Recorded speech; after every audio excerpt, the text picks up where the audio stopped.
Got on. I'm just like, I'm like, something doesn't feel right this morning. Oh fuck, you haven't sent Rich a link. I thought maybe my podcast comments were too inflammatory. Uh, you know what's crazy? So it's so crazy. Do you mind your podcast being taken out of context? No, I love it. I watched that post that Hiller made, and I go back to watch that clip, and it's nothing like he posted. Scott's to open. You know which one I'm talking about? Where Scott's Yeah, talking yeah. about how you have to go to different places. It it starts with Scott taking complete responsibility for it, and it ends with Rich being like, "Hey, dude, or not Rich. It ends with what's the tall, good-looking guy's name? It ends with Right. Rory, um, uh, saying, "Hey, it has to be like this," and he explains why. And I'm Hmm. like, God, that's Man, it's almost like we can just have a conversation I don't and have differing opinions, but also kind of, hey, not freak out. I just it's just But I don't what like gets it taken views? out of context like that. It's like, That was just too much. hey, you're reading the Bible. People take context stuff out of context all the time. I guess you're right. I guess you're right. How you doing? I'm great. I was tripping kind of this morning because I had you on the show this morning for a reason that like I've never had you on the show, Oh, all right. but I don't really know what that reason is. This is like the most selfish, or maybe like you. I don't know. Usually, like maybe I want you on like if ratings are down, or I want to ask you a specific question, I love it. Hey, or like. But this time it was just so different. I was like, oh, I just want to hang out with Rich a little bit. it's like in Dumb and Dumber where he says, although slow and dangerous behind the wheel, senior citizens do still serve a purpose. That's me. I still serve some type of purpose. I was out there practicing my forward roll, backward roll to support while not doing flip turns in the pool. I love it. I love it. We can talk about that if you want. We can I'm fight just about. kidding. I'm Oh, just okay. kidding. Okay. I'm just Do you kidding. have a backwards roll to support? Never even tried it. Oh, you haven't tried. Okay. How's your forward roll though? You've tried, right? Nope. No. Oh, No. forward roll's very easy. It just hurts your Shoulders, wrists. wrists. Gotta hold the false grip. Yeah. At I don't least know for if me I've it does. I don't know if I've false gripped since 2011. That's No, awesome. sorry, 2010. The muscle ups at the games in 2010. I think that was the last time I false gripped. Hey, and since you stopped false gripping, everyone stopped false gripping. Everyone, I've been the downfall of CrossFit. You ruined the game. I ruin everything. Just so you know, everyone knows. A lot of people don't know this, but Rich puts his pants on two legs at a time, so no one Just else do jump it. right into them. Yeah, he just jumps into him. No one, the one leg at a time is so outdated. The other day, I came in from working out. I've been working out in the morning, trying to get it over with. First thing, we're doing that Fresh Coast Fitness Festival. I would say classic, but fitness festival next week. And so I came in, I'm super sweaty and I had to run to the gym. So I'm like, man, I can't sit in these stank shorts all day. So I just take the shorts off, but I left my shoes on. And then I tried to put my pants back on with my shoes on and my foot got stuck and I about died. And I'm like, yep, you're old. I haven't done that since I've been about 35. Yeah, yeah. I'll be 39 in 2 weeks. Yeah, two Hey, weeks. hey, do you remember when like whenever you started wiping your butt till when you were about 14? At least for me, you didn't have time to wipe your butt. Yep, you You got to just go. Trice take a does that. shit and you got to run back out onto the. Trice is like, my butt itches. Or like, you check his underwear at the end of the day when I'm like throwing him in the dirty clothes. And I'm like, dude, come on. Or I'll walk in the bathroom after him and he doesn't flush. And there's a turd in there, but no toilet paper. So I know he didn't flush. I'm like, you flush? He's like, no. I mean, yeah, I did. I wonder if that thing that we do as men by trying to pull our pants over our shoes is kind of like a remnants of it. Like you Yeah. graduate finally and you start wiping your I butt, gotta go. I gotta go. but like the leaving your shoes on when you change your pants is like a remnant of that, you know, Yeah. And of you the you stupidity. look ridiculous naked with shoes and socks on. You look even more ridiculous trying to pull your. My kids And a tried to do shirt that on. the You other look like day. Winnie the Pooh. Yeah. Or I knew I was old when I started untying my shoes to take them off. Mm. Well, luckily for me, these don't have ties. They have this. Pull. What are those? They're the barefoot Vivos that I've been wearing for a couple of years. They I don't even tighten those though. They're good enough that it's a kind of a mid top, and it's yeah. I don't even tie 'em. Not even for rope climbs or anything. I was gonna say, let me see those one more time. Are those high tops? What did you call it? A They're- mid top? I think what the kids call them are mids. Wow. Yeah, it's pretty beat up. These are look at there's no tread on the how I pronate really bad, Oh and wow, yeah. I'm bow legged. Yeah, Hey, I but always hey, wa but look, so this is probably 150 rope climbs, no damage. which is crazy because you think because with such a thin shoe, it would just rip right through it, right? Annihilate, man. Yeah, it's been the best as far as how I climb a rope. The best shoe I've ever climbed in. I've always wanted to wear high tops, but the amount of effort it takes to tie them and untie them has never made me able to participate in that shoe. These are slip on, slip off, and they're a Okay. barefoot shoe, so it's like wearing the toe shoes, but you don't look like a weirdo. But Um, you still kind of do look like a weirdo because it is a barefoot shoe. But I like it.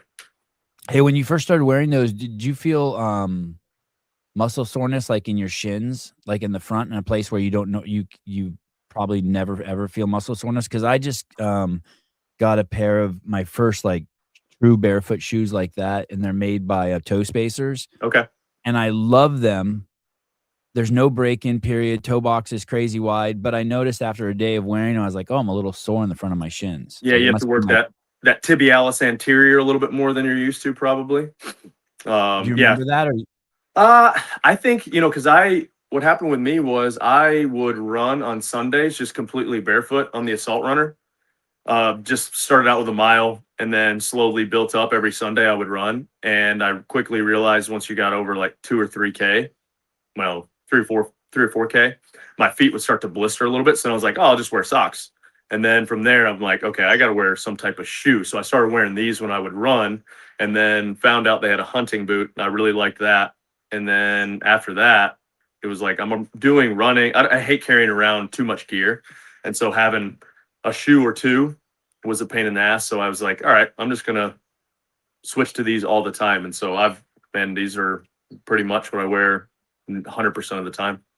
Vivo has a hunting boot?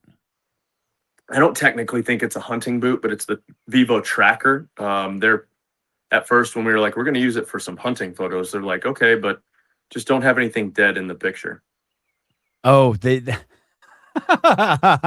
It'll upset their other clientele. That's amazing. Yeah. Is it these on the far right? Yep. Vivo Tracker. Yeah, I hunt in those, especially early season. Later season, they have an insulated version that I'll wear. But man, they are great for the mountains. That ESC is a pretty good one too.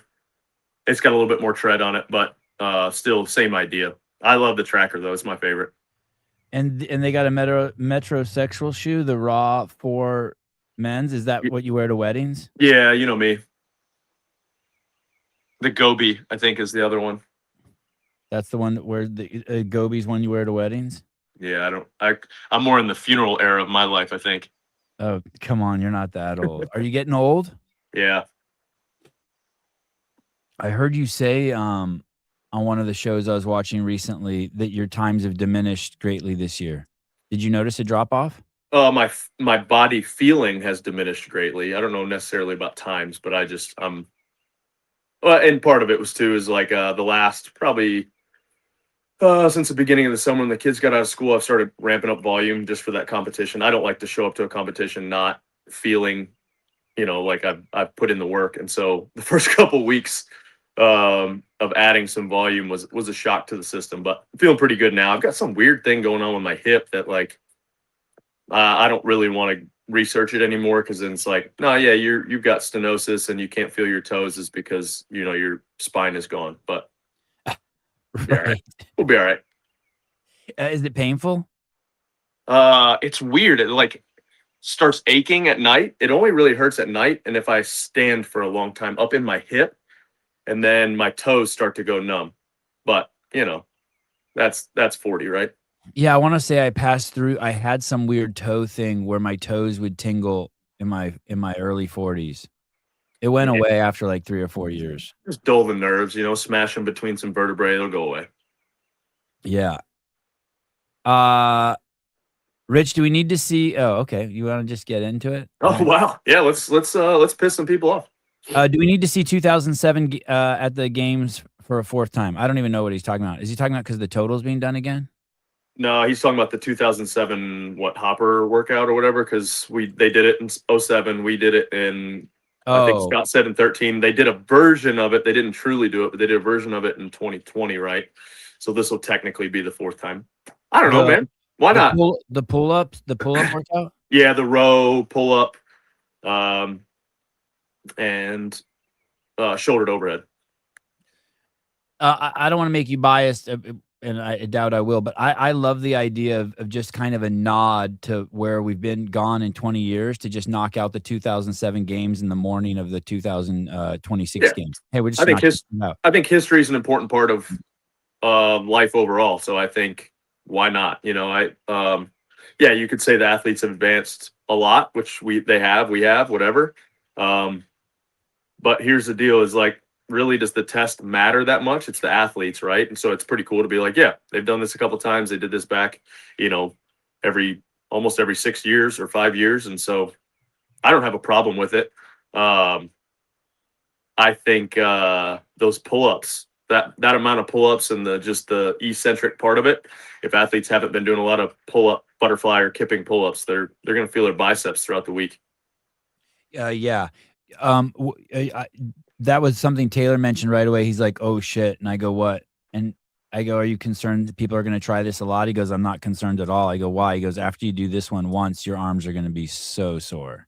Yeah, that's kind of the deal around here. Is I'm like, hey, you guys need to at least be touching on some kipping pull-up, butterfly pull-ups. I say kipping is butterfly, but whatever. Just that you don't if you don't do that a ton, that kind of fall into the eccentric phase, my arm middles of my arms get really sore. So we'll see. You think any chance we see a bicep tendon go in this games? Nah, I don't think so. You think? I think a bunch of people are going to pull out. 0 last year. I think a bunch this year. What do you think? Never pull out. No, okay, all right.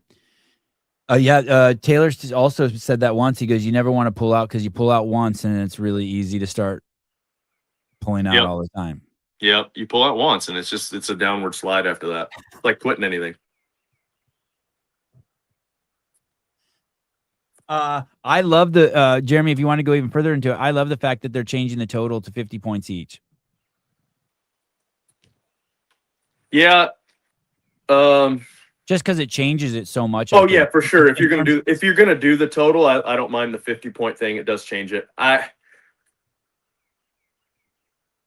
Yeah, the total, I could take it or leave that. The 2007 I was fine with. The total, I'm like, all right, we've kind of exhausted that one, but hey, I don't do you make the not rules. do you not like max lifts in a games event? I've sort of been frowned upon that max lifts, I'm especially.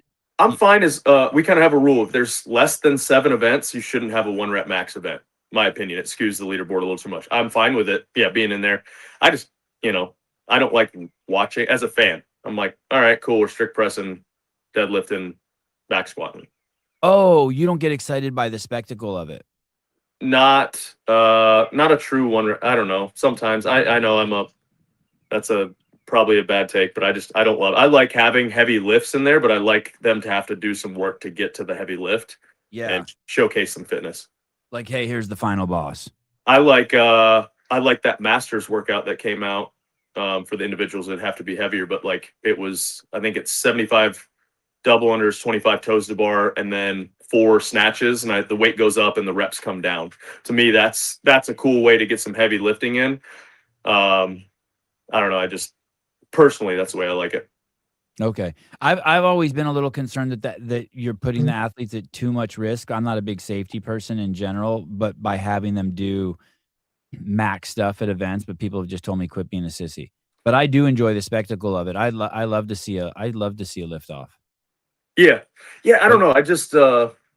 I guess it kind of depends. We'll see in how it's presented. Is it the like 15 people out there and it's like kind of hard to track who's going, or I'm sure they've got that figured out and they'll do it the right way. But yeah, hey, do you Have you ever? Do you remember the first year you went to the games that you weren't competing?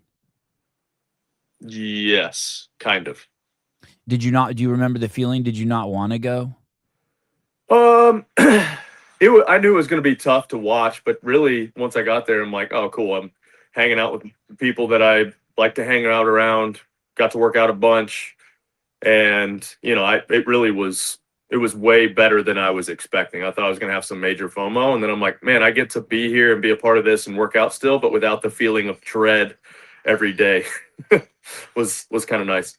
Um, uh, the thought of going to the games for me and not working is horrible. And then at the 2018 games was the first games I went to where I didn't have anything to do, and I just had like no interest of being there. But the reason why I ask you that is a couple years ago you were at Leadville instead of the games, Yep. and clearly you knew that ahead of time, so you didn't, you had made that decision. And then this year I hear you're showing up on Thursday, right? You said that instead of Yeah. Wednesday. Yep. So Yep. does is it kind of a, do you have anxiety about going and not having anything to do, or is there No, anything not you at don't all. like about it? No. No, I'm trying to, I 100% planned on being there Wednesday, and then Lakeland has softball tryouts on Thursday, and I want my girls to go there, and I want them to experience it. So Lakeland and Violet are coming with me. So, yeah, that's literally the only reason. Other than that, yeah, I'd be there on Wednesday. I'm to the point in my life where I can make those decisions, and man, if I want my girls there and want them to kind of experience and see, they have Lakeland probably has more memories than Violet of the games and of the spectacle. And so yeah, I just wanted them to be there and to see that and be a part of that. Just those two, Hillary, she's like, nah, I don't really care to go. And then Trice got to go. We did that big trip in the front of the summer where we went to Amarillo for 3 days, and then we were in Colorado for 7 days. So he kind of got some one-on-one time. So I'm like, all right, I'm gonna take the girls on a, just me and them trip. And so that's literally the only reason I won't be there till Thursday. So it's actually the opposite. You're actually looking forward to going there, and you're Yeah. taking your girls there. Yeah, absolutely. I think, yeah, I was so consumed when they were young with competing and with what I was doing that I'm like, all right, cool. They get to, I took Lakeland last year, and man, we had a blast, and she got to, when I would be hanging out at the booth and taking pictures, she would sneak in and go watch the events, and they see all the athletes and around the gym and all that. So yeah, I think it's cool for them, and I want them to see that. Are you bringing a nanny? No, You bringing your mom, no, dad? no. I don't know if Dad's coming. He mentioned maybe wanting to come, but no, the kids are old enough now that like we're, they can hang and handle themselves.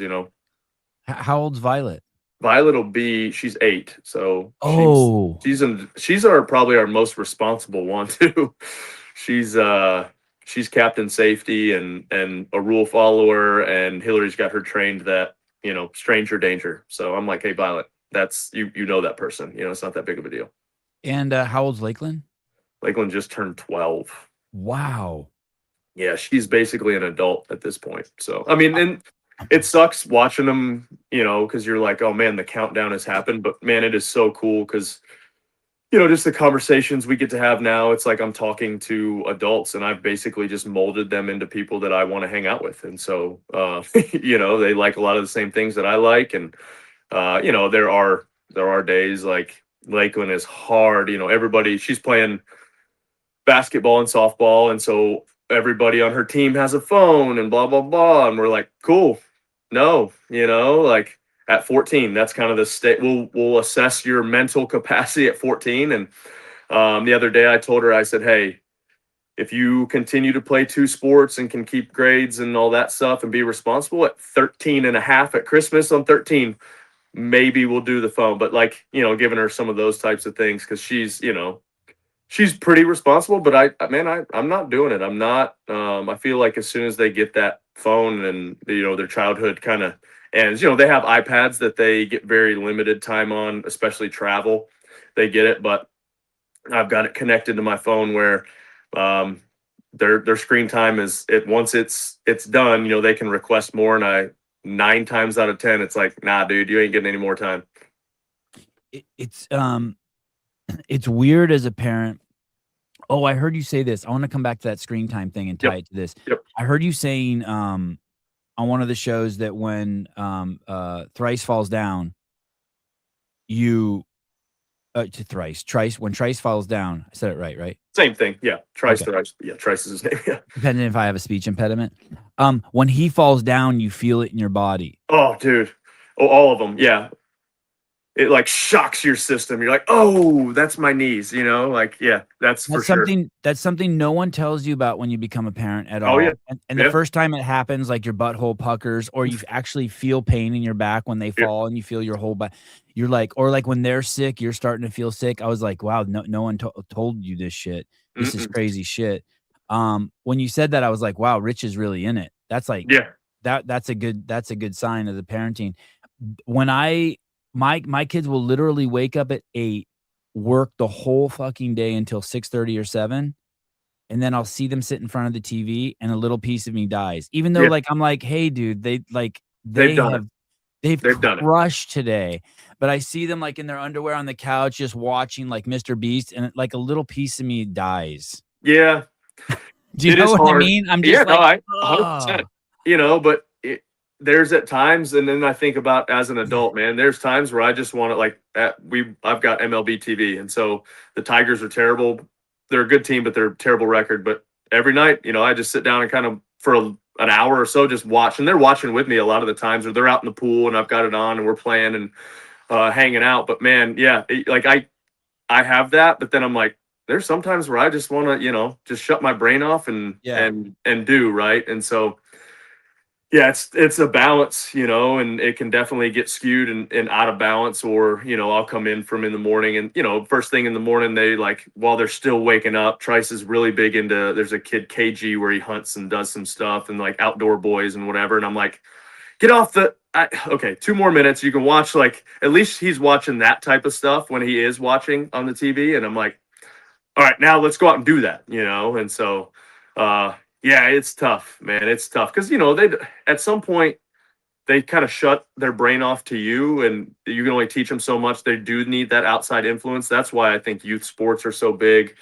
That's why I pushed Lakeland to do that, man. It's been cool to see her have she's got some really good coaches in basketball and softball that they push the girls, and Lakeland responds really well to that. And so I want somebody else to have an outside influence other than just me, as long as it's a positive influence. And honestly too, though, at times you're like, if they get a bad coach or whatever, I try, if they ask me to coach up to a certain point, I'm going to keep coaching.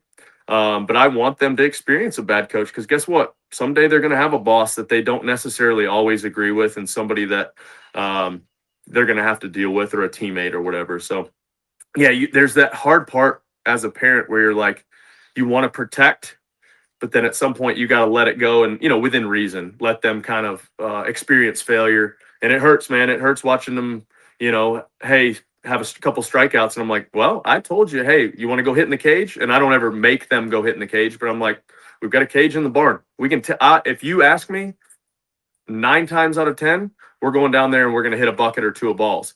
But, I can only ask you so many times, and I'm not going to force it on you. But when you start striking out and having that failure and they, get all upset, I'm like, we could have at least mitigated that. You're never going to get away from that, but at least mitigated a little bit.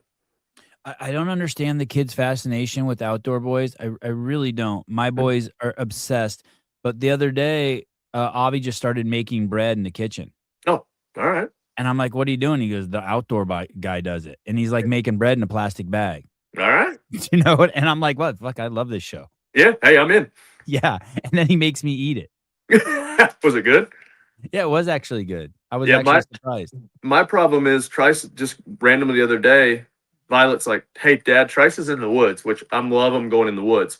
However, there's like certain parts of the woods you need to like probably stay on the trail or right off the trail. We have some pretty good trail system here. He just takes off straight out here into the woods. There's all kind of overgrowth and undergrowth and snakes and, ticks and stuff. And I'm like, hey, buddy, he's like, I'm building a fort. I'm like, cool. let's try to do that over here, within, give them some type of guidelines versus just letting them, go out anywhere. And hey, you're welcome to go ride your bike anytime in those woods, but just go on that trail for right now, unless you tell me or I'm with you. Right. And so, there's a 2 mile big loop that he can go on. They can go on. The girls go on all the time. It's like, you're welcome to go on that one. Now, when you go on the other one that goes down the hill and has some pretty, gnarly rocks and stuff like that, make sure I'm with you. How old is he? He's 9. That's cool that he's spending time alone like that. Yeah, man. At times I feel bad where I'm like, he's like, I'm gonna go out and do, and I'm like, you want me to go with you, or I just miss him going out the outside to go do whatever. But part of that is good for them to go kind of do some self exploration type stuff. But at times you're like, man, should I? But he didn't really ask me to, so. It's the only time. It's the only time you get to know yourself. You got to Yep. go just do shit alone. Yep. Are ticks a problem there? What about mountain yeah. lions? Whenever my kids go to Greg's house, I always trip because he lives like out in the middle of nowhere in Yeah. Barkin Valley, and I always trip when all the kids are out there. I'm like, if I was a mountain lion, I'd come pick one of these kids off. Easy. Yeah. Yeah, no, we don't. We've got bobcats, we've got coyotes, hogs. Starting to get some black bears actually, but black bears usually, as long as you're pretty loud and they're pretty scared of you. So no mountain lions. You hear the. Do you take a 22 or something on the hip or anything when you go out? No, man. I'm not I've and this probably gonna piss people. I've never been in a situation yet that I felt like, oh man, I wish I had a gun right now. Luckily, where we're at, it's not like that. How far are you from like the closest store? Are you miles away? We just got a Dollar General about a mile and a half away now. Bottom of the mountain. Old No DG. kidding. Oh yeah. I'm picturing your house, and I just remember tons of It's- windy roads oh, and yeah. shit. And It's kind of bizarre that they put it right there. It's right in the middle of kind of nowhere, but if you look at their business model, it makes sense because they try to hit the rural areas. They're trying to take a piece of Walmart. Leigh Frazier, what an inspiration you are, Rich. Love dropping in at Mayhem every chance I get. Hey, thanks, Leo. I'm excited that our kids are going to get to meet at the games. Oh, nice. Heck yeah. Yeah, that's cool. How old? What's the ages? 9, 9, and 11. Oh, okay. Cool. Yeah, you're the same as us. Violet and Trice are basically twins at this point. They're 10 months apart, but it's kind of cool. They Violet mothers / tattles on Trice a lot, and then Trice kind of protects / toughens Violet up a lot. Violet, man, she, Trice will push her buttons, and the other day she just hauled off and smacked him right in the face. And I was like, that's what you get, Trice. Violet don't do that, but that's what you get, full on tears. And I'm like, well, dude, she told you to stop pushing, like she, backseat type thing where he keeps like touching her. And she's like, what? And then I was like, hey, we don't resolve things with violence. We're peaceful people after that. That's what I said. Very noble of you. Are you getting any feedback from your kids? Like sometimes I'll be yelling at one kid and the other kid will just like be sitting there eating an apple, be like, hey, do you think that's effective? Your parenting's being effective right now? I'm like, what the don't yell at them. Yeah. I don't ever yell at my kids. So that would never happen. But do you get feedback? Oh, all the time. Yeah. Lakeland's like, Dad, chill. Yeah, like just real time. I'm pretty until I start to get in trouble, if you know what I mean. Yeah, I'm okay.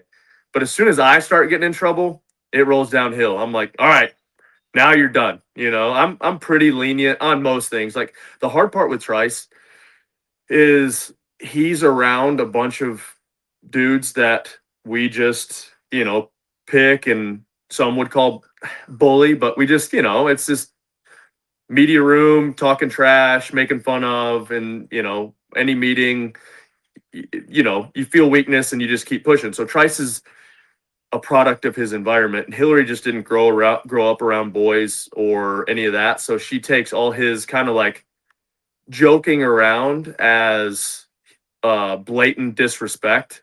Yeah. And then she's like, are you going to do something about it? And I'm like, he's just kind of joking with you. And then when it goes too far and I get in trouble, then I probably snap a little more than I need to. I like it when my wife gets mad because it's so far and in between. So Yeah. if I see her like getting mad at the boys, I like just walking in the room like I'm seeing a movie. I like to just hang out in there and be like, "Oh, you're getting fired up. Oh, you're Oh, gonna you're." die. Yeah, yeah. I like just being like, Somebody's gonna yeah, get die. him, Haley, get him. Yep. I'm like, get him. Why didn't Roman do the interview with Dave? What? I honestly have no idea. Um, I see Roman a lot in passing, but I have not talked to him about why he's not doing the interview. I did Could not tell him not to do it you in did any way, shape, or form. you did not have relations with Roman? I did not have any of those types of relations with Roman. Would you care to speculate? Do you think it's his English or I don't know. I mean, Roman's such a like very regimented guy. So I don't know if he tries to get into the gym, do the gym thing. When he's out of the gym, he's spending time with wife and Lee, and so it's like and then he's back in the gym. So like he's super structured, and I think he's trying to maximize time. And so I don't know if that's part of it. I don't know. it's hard to judge people. Well, it's easy to judge people, but it's wrong to judge people because you don't even know. Like, it could be something like, "Hey, I don't think I deserve to be interviewed because I haven't won yet," or Exactly. like you Yep. never know how people are. Like, "Hey, I want," like you don't know what their thought process is, so you can't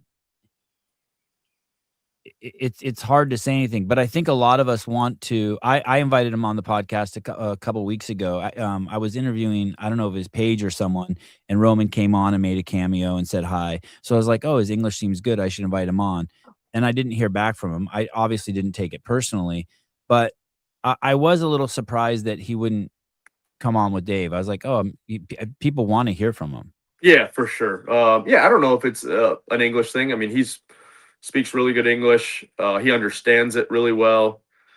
Um, yeah, I don't know, man. I don't speak two languages. I barely speak one language, so I have no idea what type of insecure. I mean, I would be super insecure trying to do a Spanish podcast or a Russian podcast.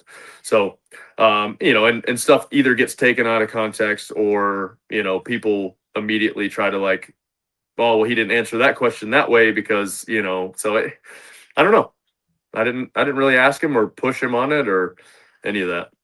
And I why actually is didn't it? know anything about it until we were podcasting the other day, really. Oh, have you been not? Are you limiting your social media or are you I just? limit, yeah, I'm on a 280-day streak, I think, of 8 Instagram opens of 5 minutes or less. Wow, Yeah, very impressive. it's good. Good and bad. I mean, that's comes with the job at times, but you can always use that as an excuse. So the hard part is once it's open, that 5 minute window that's it. It doesn't like if you only are on it for 4 minutes, you get 1 minute later. No, it's open for 5 minutes and it closes itself. And I could change that. I could go in there and change it, but you have to go through like two separate. Like it's not just put in the passcode and you get to go. It's like, do you want to give up? And I can't Oh. give up. Yeah. What is that? Is that a separate app? Yeah, it's called Be Present. And you set, like for Safari and for Instagram, both of those I have 8 by 5 minute opens. And so a Safari, what I learned was I don't have the Twitter app on my phone. So if I ran out of Instagram time, I would just go on Twitter or X, sorry. Oh. And so I was like, okay, you're just finding another way around it. So now it's tough. So I have 8 opens on both of those for 5 minutes. I abandoned Instagram for I feel like almost like a year because I found X. For the longest time, I avoided X like the plague because I just didn't understand it, how it Yeah. worked. Yeah. And now I'm like I've turned into an X X person. X person. Yeah, I actually didn't have either one of them for like 3 or 4 years, and then it got to the point where I'm like, some of my posts and stuff like that just didn't sound like me, and so I I kind of got back on, and then it got to where I was like, what am I doing? I'm wasting my time just scrolling and doing what doom scrolling like everybody else does, and so yeah. got that app, and it's been good. I can still get on there, and if I want to poke around for 5 minutes or so, but it's like urgent. I'm like going in there with a purpose, not just to like sit there and scroll. Right? I'm like, and then it gives you a 30-second, closes in 30 seconds. You're like, no. And then you're like, it saves you from saying too much stupid stuff on comments or whatever. You're like, all right, well, I guess I didn't need to say that. Have you ever been like that, typing something out to post and then it closes on you and you're like, Yeah. okay. Yep. All right, we're out. Do I want to waste another one just to push send, or do I want to let it ride? Do you ever go on there and just start looking at kits, like hunting kits? Like as we build up to the games, I've noticed myself just like looking at, like my whole algorithm is filled with camera setups, like Mine is straps and lenses. Does like you ever go on there and just be like, oh, I want that jacket, or I want that the way that sling hangs from that jacket or that backpack, or mine's all hunting stuff. Baseball, football, CrossFit. Trying to think of what else. Funny like marriage stuff, because Hillary sends me that stuff on the regular. And there was some racing stuff on there. There's some racing stuff on there. what percentage of the stuff that Hillary sends you do you think you open and watch to completion? All of it. Right. Okay.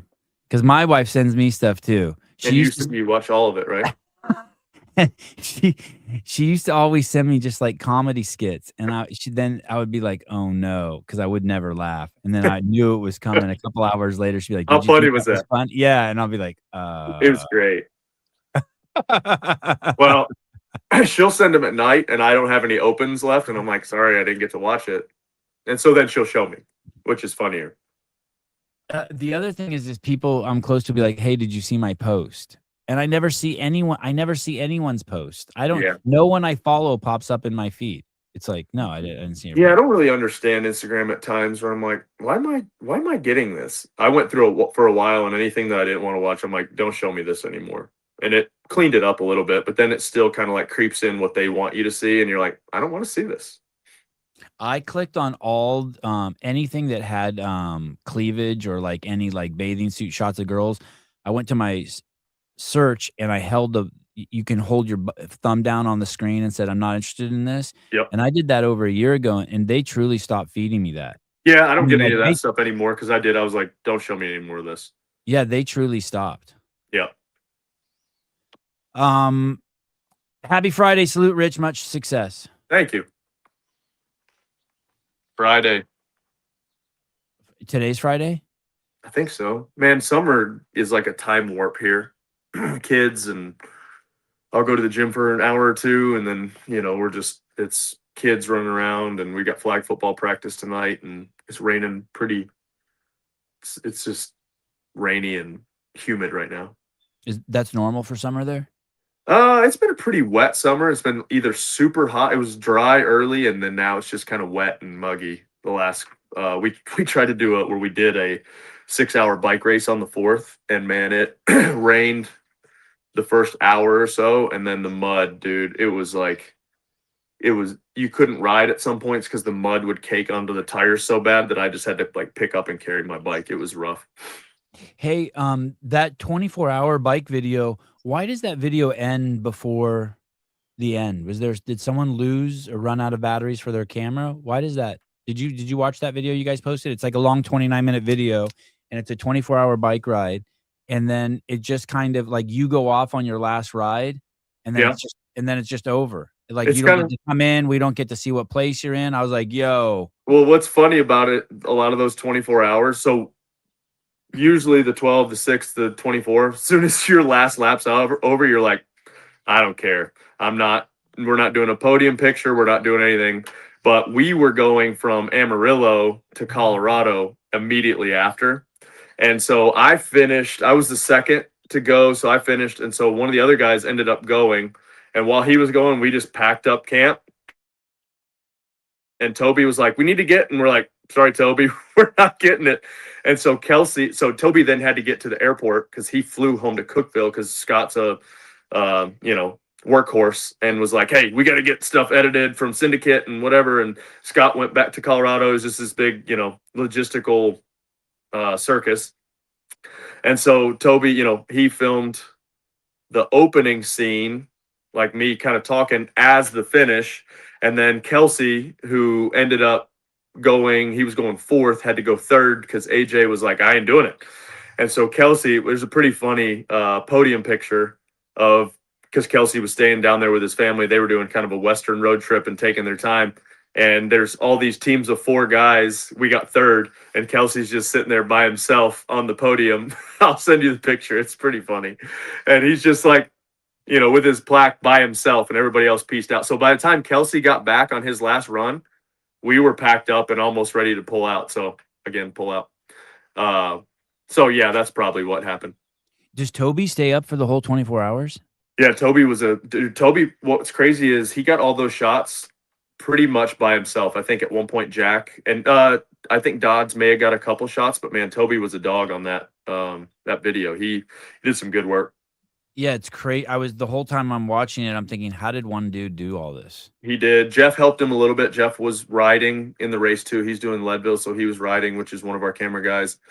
And but yeah, Toby did a lot of that. God, he must be worked after that. He kind of loves that. They all thrive on that stuff, man. They're like us, but in camera stuff, like fitness wise, they just love that stuff. Who pulled out of the race? Someone pulled out? Oh no. So AJ, it's always a joke. So AJ in the video, he's a big tall guy, works out. I think with the knee, his knees got jacked up. Yeah, that's AJ. And he always is down to be a part of whatever, like my partner on whatever we're doing. AJ's a good athlete, never, compete at the games or anything, but he's just an athlete. Played at Tennessee Tech, played golf, but he's just an athlete. And anytime we do these endurance events, you can just slowly see his mood kind of crash. And then by the end, he's like, I'm not doing this ever again. And then 2 or 3 days later, he's like, all right, next year I'm in, but like he was the third rider. And for us to get podium, we were up enough on 3rd place or 4th place that he just needed to go out and do a lap. But he was like, no, I'm done. In his head, he'd thought he was going to have to do 8. And then when he knew he was going to have to do 9, he was like, no, I'm not doing it. And so Curtis, who went first, was like, man, I don't think I can, that 40-minute stint that I did was enough rest for him to go. And I'm like, I'm not doing a double. And so Kelsey got kind of a 2-person rest and was like, he was kind of new to the team this year. He was like, I'll go out there and do it. And AJ's, I'm not doing it. I'm not doing it. And Does so he we get shit for that? Do you guys give him shit for that? AJ doesn't care, like he's one of those. He's like, man, you can give me shit, but I'm not going to do it. Once he's made his mind up, and we've learned that over the years. You're like, there's certain people that, my gift is fitness peer pressure, and some people have a mild resistance to it. AJ, I would say, has a mild resistance, but once he's made it to here, you're not getting AJ back. Tell me about the workout. Where do you have a swimming pool at your house now? No, we were at we do have a swimming pool, but it's not a lap pool. Well, last year we put in a pool for the kids. In the summer here, it's like get outside, and then it's 100 degrees, and you're like get back inside. And so last year we put in a pool, and they're in it every single day. So well worth it. But no, William Ware is one of our good friends down there in Amarillo. Has that lap pool, and a couple of years ago, his brother also. Is that his house? Is that his house? That's his house. Wow. They own Amarillo National Bank down there, or he's a president. I think president or vice president, and his brother has a pool. And so story goes, Scott would know the days. 4 years ago, something like that, he has a 25-meter lap pool and then a rig probably 100, 150 feet from the pool. And so we were like, let's redo the workout, the 2013 workout. So I did it, and we finished, and Luke Parker was counting my rounds because you kind of get lost. It's crazy what happens to your brain when you're doing that. And I'm like, was that 9 or 10? Luke's like, that was 10. It was only 9. And dude, the shame and disdain Scott had for Luke for a long time after that video, because Scott, it was a cool video. It was, and we just, Scott was so mad about it. So then William, this last year, I don't blame him. I don't blame him for being mad. No, I get it. And so this last year, William was like, hey, I just put in a pool. We should redo that workout. And I'm like, cool, let's do it. And so that was that video. In the original workout, was the swim 25 meters? I think it was 25 yards. Okay, so más o menos. And so you redid that and you beat your time by, was it 3 minutes? A lot. I mean, I can swim substantially better than I could in 2013. That's for sure. But you're Uh, 13 years older. yeah, but I mean, bar muscle ups and swimming. That's not gonna. I'm decent. If there's still things that um, I don't have. Um, if there's things that I'm not hindered by my movement patterns on, I can still party every once in a while. The footage from I someone said I think it was Rory said in the podcast, I didn't realize how much you struggle in that. Man, you're like on those last 2 laps, you're like underwater swimming. Your Yeah. hips are like a foot below Oh, the dude, wall. it's It like, was yeah, I'm that like underwater just footage is crazy. Yeah. plowing through the water. Yeah, Yeah. I look back at that and you're like, wow, what an idiot, you know?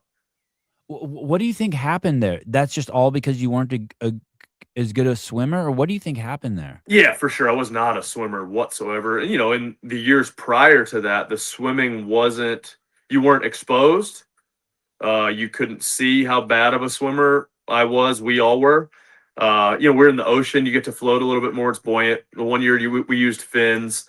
It's usually at the front of an event. It's not kind of mixed into the whole event.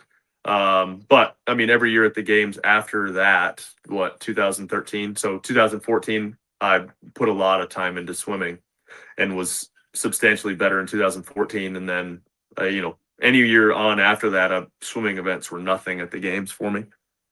Hey, when in that last lap, when you're coming to the finish line, you actually stop mid lap and you take your goggles off. And are you just buying time because you're Oh, so tired? yeah, I was gonna die. So you were really hurting in there. You were like each Oh, stroke was like a full max lift. full panic, dude. Like thought, yeah. I mean, you look down too, and that's not like a pool that you can kind of stand up in. So you look down and you're kind of panicky at that point. But yep, we got there. Wow. So you pulled off. So the panic is real in swims for Oh people. man, I think if you can manage the panic, you're fine. That's what I tell people now. I'm like, if you can just calm yourself and know that, hey, all I gotta do is turn my head and I can breathe. Yeah, granted, there are extenuating circumstances, but uh, man, if the biggest, I think the biggest hurdle in swimming is just being comfortable in the water and around people now with mass starts and all that type of stuff. If you're doing an event like that. In the demo that we kind of got some glimpses at on Instagram, it looked like Gracie Walton was doing the backstroke. And I wonder if and so her mouth is above the water the whole time. I Yeah. wonder if that's like, hey, if you're going to be a games athlete, you should be really practicing that stroke. Like that would seem like that's the stroke. Yeah, I don't know, but I've never really backstroked now that I'm so comfortable just doing freestyle that I don't even default to the backstroke. Backstroke. I couldn't tell you. I mean, I did in 2012 at Pendleton. I backstroked a lot, but that was just out of sheer, just like I need breath. I also breathe every stroke on my right, so I know I'm one head turn away from a breath every time, so it's really not that bad. Um, Being that you performed at such a high level, Rich, did you have to go through a phase where it's okay making yourself vulnerable to do workouts like that? Like, do you ever think like, "Hey, I'm gonna do this and the internet's gonna see it, and of course people are gonna be judging me." Like, you have no Every time I do a workout, every time Scott's like, "Hey, we got to film something," I'm like, "Sweet! I can't wait for the internet warriors to try to rip me apart or tell me how far I've fallen." I'm like, "Yeah, I'm 39 years old. Yeah, I'm not not the athlete I used to be. It's not my focus anymore." But for the most part, people seem to be super supportive of it, and whatever. But you always have some turds. But that's the internet, right? The internet's a really positive place. was there a moment though that like you think you came to terms with it? Like you just seem so I was thinking the other day, like I could say something and no one glom onto it. You could say one thing or do something and everyone be like, "What? Why did Rich say that?" Oh gosh, yeah. I don't know if I think as I've gotten older and a little less filtered, I guess. Yeah, you do realize at times you're like, oh, did I say that? Oh yeah, I guess I did. Like at times I'm like, oh, I shouldn't have said that one. But man, I just like as far as the workout stuff goes, man, I just enjoy doing CrossFit. I enjoy doing things that are get me outside of my comfort zone. It lets me know mentally where I'm at. Gives me something to train for. It's something that I've preached over the last couple of years, especially. Like I like having something on the calendar. It alters my training, my mindset, gives me something to look forward to. It gives me a destination to push towards, or else I'm just kind of like, I I think with CrossFit at times we get, and I support the message of like, oh, I'm just training for life. And you're like, cool, but what is that? Like, oh, I just want to play with my kids. Well, there's days where I'm super sore from a CrossFit workout. I don't want to play with my kids. So if that's really your answer, then you probably want to do yoga or something, where I'm like, man, I want to, like, every once in a while, I want to test myself, see where I'm at, um, try a new endeavor and see, hey, how does this, what I've been doing, transfer over to this? And I just really enjoy doing that stuff, if that makes sense. It does. It does. Basically, you want to have something to train for. Yeah. Yeah. Um. You've been married 15 years. 15 years. Yeah. Any advice to someone on how to stay married for 15 years? Oh, happy wife, happy life. But that's not always true. No, I think it's communication, willing to, man, I think both of us, as we've gotten older, we realized, hey, we're not going to change each other, and accept that, you know, there's some things that we see differently and a lot of things that we see the same, and let's concentrate on those things that we have in common, and then every once in a while just let that, it's been awesome the last, I'd say, 3 or 4 years, where I used to get the, oh, you're gonna go work out again, and now it's like, hey, are you gonna work out again? Do you need to work out again? And so she's we've learned each other over the last 15 years that she knows that I'm gonna be more present. I'm gonna be a better husband, better father if I can go just, scratch that itch real quick, go work out a little bit, and then I'm back. And then with her, like she loves being out here with the horses and the cows and doing that type of stuff. And I just love to see her happy. And I think that's probably the big thing is like, and that's, a metaphor for life, dying to self at times where you're like, we can be super selfish. That's just who we are. And you're like, man, it's awesome to see her happy and see her invested in something and get joy out of it. And I enjoy seeing her have joy, and you need to have that in marriage, I think. Yeah, I try not to get in the way of anything my wife wants to do. Yeah.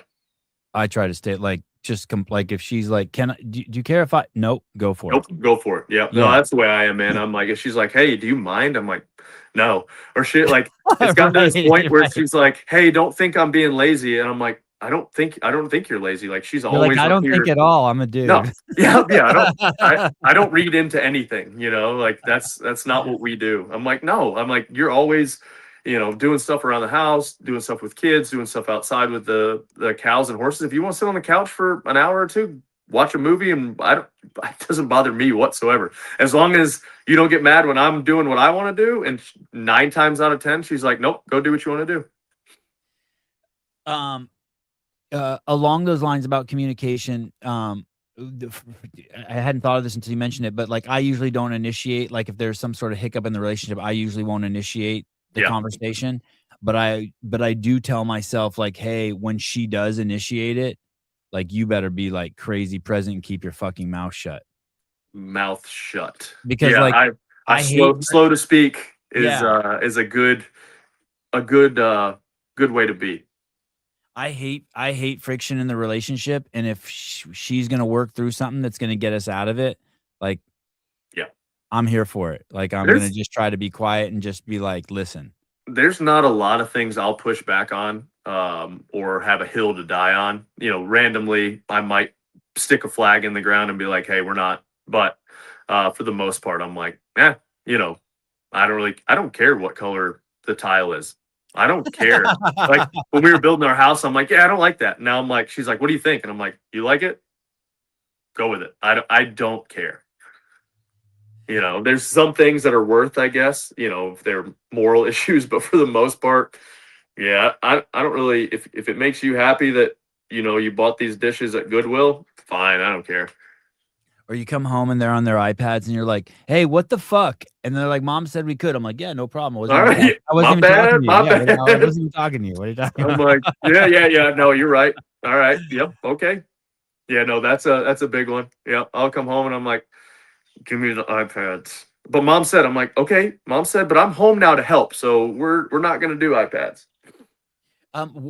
Was it hard getting a pool? I know out here I've looked into getting a pool a few times. It's so expensive and it's so uh, It's not cheap, but it's the Wild West out here. You don't have all these regulations and all that type of stuff. No, um, no, what was funny was, it's just a fiberglass pool, so we didn't have to do a bunch of maintenance and stuff. And all last summer, like they dropped the pool. Oh, so the pool came on a truck. They dug a hole Yep, and just set the pool up. dropped it in. Wow, And wow. so like everything around it, pavers and whatever, took forever, but the pool was in. And so the kids, like, we rolled some turf down over the gravel, and man, they all summer there was a 2x4 holding the pool from, kind of folding in on itself until it had its structure around it. Kids, man, they didn't care. They were like, water, and so honestly, I think they swam in it for 3 or 4 months without any type of landscape or anything around it. So that's Tennessee for you, though. So it's basically you guys take above water pools and stick them in the ground. Yeah, pretty much. I love it.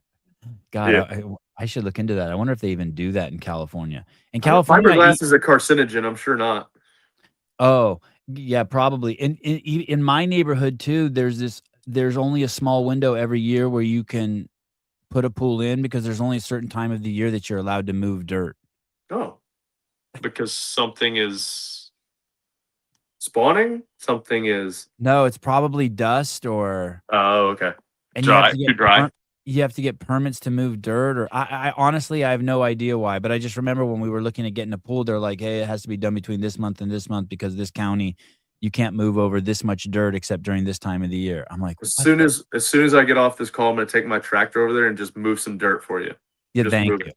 I'm Just just gonna pick it up and dump it. Just move dirt. did you watch the UFC 250?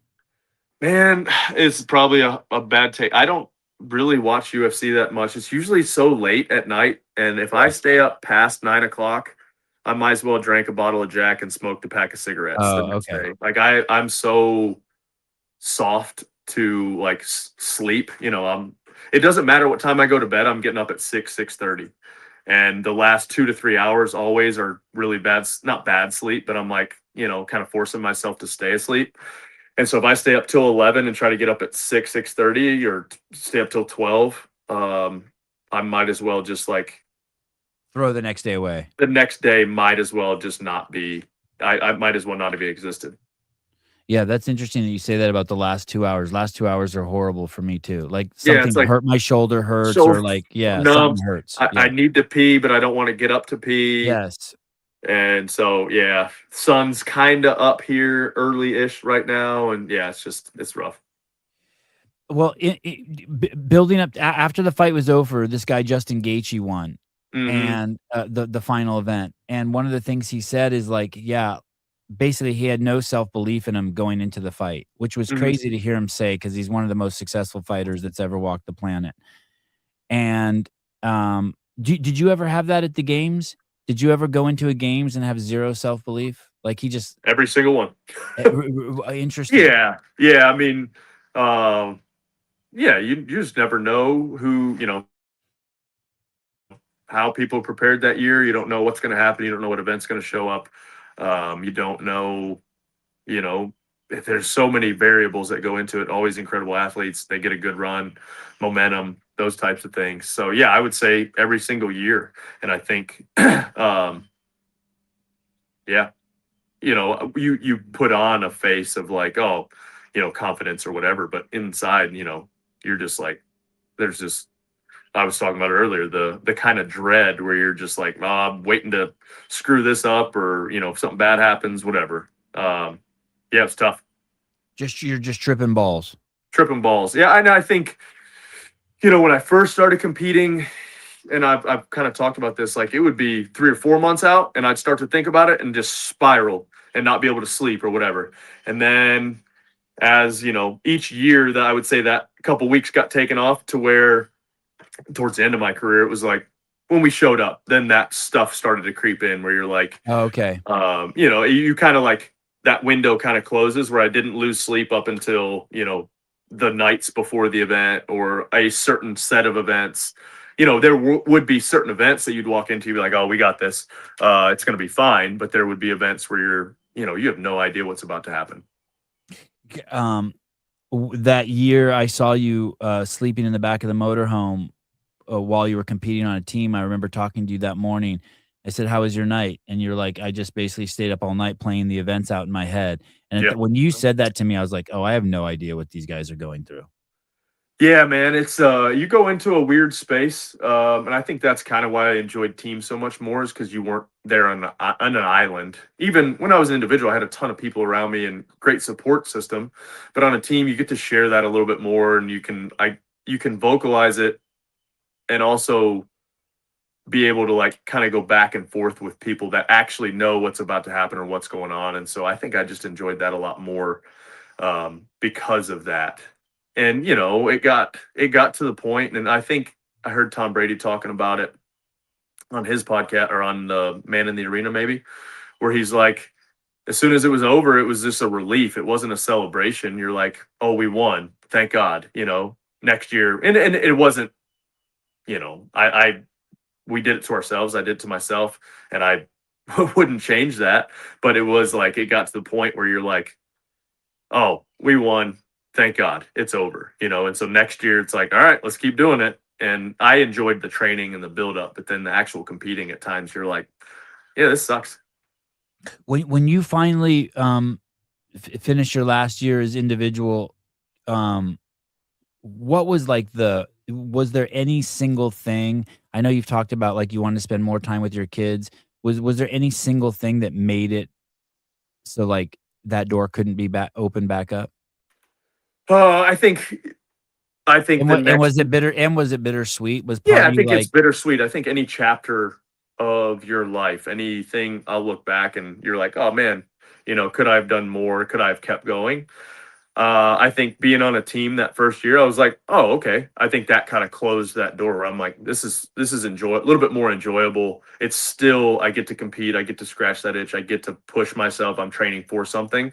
But being able to share that, being able to be a part of a team, I think closed that door for me as an individual. And then honestly, that year that I did the Masters stuff and the qualifiers as an individual, when I got done, I'm like, oh yeah, I don't miss this whatsoever. Like I oh, still, I don't miss by myself. Like now as long as I can, I'll do some local partner 3-person team like me, Dan, and my buddy who's a PE teacher, Jay Webb, are doing that workout or that competition this weekend. Like I enjoy that stuff, being able to share. And me and Jay Webb have trained in the barn every morning at 7 since school let out, because he's doesn't have school throughout the summer, and that's fun, man. I enjoy pushing other people and being pushed by other people and doing that. But the individual stuff, I'm just like, nah, I'm good. I enjoyed it while I was doing it, but now I'm good. the other day, we were texting maybe like a month ago, and you ended up sending me this Joby Martin book. Yep. Oh, why did you send that book to me? I don't know, man. Some would call it the Spirit. I would call it the Holy Spirit. I just felt like something you'd enjoy reading. I know you and Dom and Miley had a conversation about the resurrection and why that was important. And, we'd text back and forth about The Chosen. And I think because I love you and think that it'd be a good book for you to read. Yeah. I still haven't finished it, but I'm thoroughly enjoying it. And yesterday I was playing it in the car, and every time I turn it on, I notice I get a little excited because Yeah. there's like so many gems in it. What's the name of the book? Something from the If the tomb is empty. If the Tomb is Empty. Did someone send you that book? So I started listening a couple years ago. It's been about a year or two ago to Josh Howerton in Lake Point Church in Texas, and then through him heard of Joby. Started listening to some of Joby stuff, and Joby Howerton's 42. Joby, I don't know how old Joby is, but he's a little bit older, and so man, both of those guys together, very biblical. Joby's at their church, they're going through the book of Matthew, just kind of line by line. And man, it's been really good. At that point too, I told you too, we started watching The Chosen, me and Lake, the whole family, but everybody else falls asleep. But me and Lakeland end up usually watching it together. And man, there was just, it helped kind of bring the Bible to life.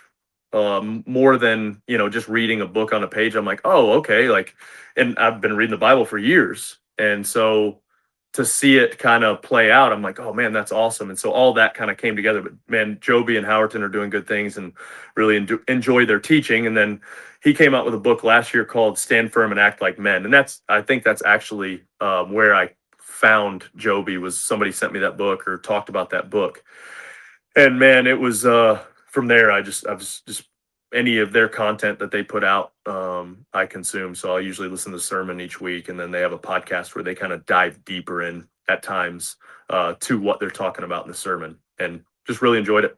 Where do you go to? Do you go to YouTube for the sermons? Yeah, YouTube, Church of 1122, and then Lake Point Church. This is way out of my depth what I'm about to ask you, so help me swim here. But when I showed that book to one of my friends who's Christian, and they're like, "Oh, that's a Calvinist." Oh, Calvinist. Okay, so Calvinist. Is that a word? Did I have that right? Yeah, I think so. And then they're like, "Is Rich a Calvinist?" I'm like, "Yo, dude, I'm just trying to figure out how I'm supposed to believe something." Like it doesn't matter to me, like, if it's a Calvinist or a Jehovahist or a fucking Mormonist, like, I'm just I like but I thought it was interesting that this person who's, like, a devout Christian is now said that to me. Yeah. And I'm like, there's camps, man. There's camps and factions. And so I'm taking a break from my American history and listening to some world history, I'm listening to a book on early church history. And you don't realize how much like Europe and all that stuff was shaped by the Catholic Church. And so then in that, I grew up, I would say, in a Catholic, my family's super Catholic. I wasn't raised super Catholic. So I'm now reading the Catechism of the Catholic Church and going deep into that, and the Reformation at the same time. So I'm kind of doing a lot. But anyway, so my understanding of what a Calvinist would believe is they believe in predestination. So they believe when you're born, you're marked as you're saved or not, or they can go to pretty extreme. And so, there's this battle. And I'm probably going to butcher this, but the way that my brain works is I think, people are either predestination. So like God chooses you to go to heaven or hell, or your free will and you get to choose if you believe in God or not. My thinking is God, in his infinite wisdom, knows what you're going to choose when you're born. However, me personally don't know if you are one of those people that are going to choose or not choose. So like, to me, my thinking is I'm supposed to do what Jesus said, and that's go and make disciples and teach people about the gospel and talk about the gospel. And so I don't know what God knows. And so in my thinking, I'm like, yeah, I'm just going to keep doing what I'm doing and what I feel like I'm supposed to do. And God's going to sort that out in the end. And I have to trust that. It's kind of interesting, right? Like the same way I'm asking, like, how would you know if he's risen or not from the tomb? You're saying then, if I'm understanding you correctly, how would I know if it's predestined or not? Right. And with the tomb thing, if you don't like, oh, you weren't going to let me get away with that. I'm not letting you get away with that one. Because that's what it all hinges on, man. That's what it all hinges on. Do we believe Jesus died? I was going to be able to slide that. No, you ain't sliding that one, man. I'm getting a little bit sharper on that. That's what the whole thing hinges on, man. It's you look at what the old system was and the sacrificial lamb and all that stuff. That's why Jesus came, to fulfill that. and to pay for that forward. And that's 100% what I believe. And without that, you kind of, you got nothing, you know. Most other religions, you're trying to work your way to God. And in the Christian faith, Jesus worked his way to us and covered that and stands in place of us. And if God is just, then that has to be, those sins have to be atoned for. And we all sin and we all fall short, all fall short of the glory of God. And that's the sin, is the separation from God, and Jesus is the way to cover that. I want to see if I can find. I don't want to misquote it. Yep. I want to. There was a something that Joby said. Let me see. I sent it to you and Dom.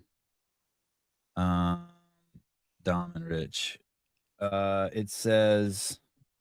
So I've had this discussion with people. Damn it! I accidentally closed it.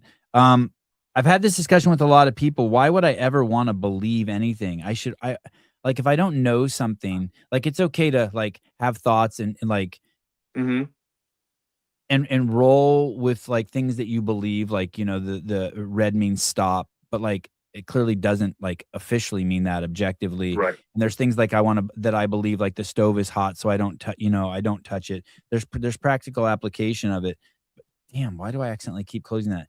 But there was something, but I don't think that there's any, you should hinge anything on knowing. And he said it in the didn't I In the send book, that to you and Dom? I would Or did I I would just send it say, to you? He said basically, people are be careful you're chasing, don't chase the blessings, chase the one that blesses. oh yeah, you did send that. And that to me is analogous to like Well, what yeah. I'm saying. Are you doing it? Why believe in God? Because when you believe something, you have preconceived notions of God, right? And I'll use something really superficial, like that he's above us or has a gray beard. Why believe anything? Why not just create space inside yourself with no belief, so that you can actually make room for God? Because, like, you know what I mean? When you have preconceived notions, how are you supposed to let God in? Do you know what I Two mean? things. Two Yeah. things. I think Jesus said, "I'm the way, the truth, and life. No man comes to the Father except through me." And through that is what he did on the cross and all that. And what I would also say, so that to me is him saying that. And then what I think Joby is saying there is, am I doing these things? Am I doing good things, works, whatever you want to say, as, hey, if I do this, I'm going to receive blessings in return? Or am I just what I think you should be doing? And we all struggle with this. Like, yeah, am I going to be nice to my wife because I'm going to get paid off for it by later? Or am I Yeah. doing these things because I actually love my wife? Right. And so I think it's the same thing with God, where am I doing good to others because I want to see something in return, or because I see them as an image bearer of God? And do I always do that? No, absolutely not. Do I screw it up on a constant? Yes. Do I have to ask for forgiveness regularly and repent and try to do better? Absolutely. But that, to me, I feel like is the Christian faith. Is, it's like, hey, Jesus said, "I am the way, the truth, and the life." And he does a bunch of different parables, and you've seen all those where it's like, where he connects, you know, it to different people, of the shepherd and the sower and all these different things, and the wedding guests. And so there's all these different parables on how Jesus calls us to live, or how do we get to Jesus. But then once we have that and we live that out, and if we truly believe that, do we see people and believe what the Bible says about their image bearer of God? God made man in his own image.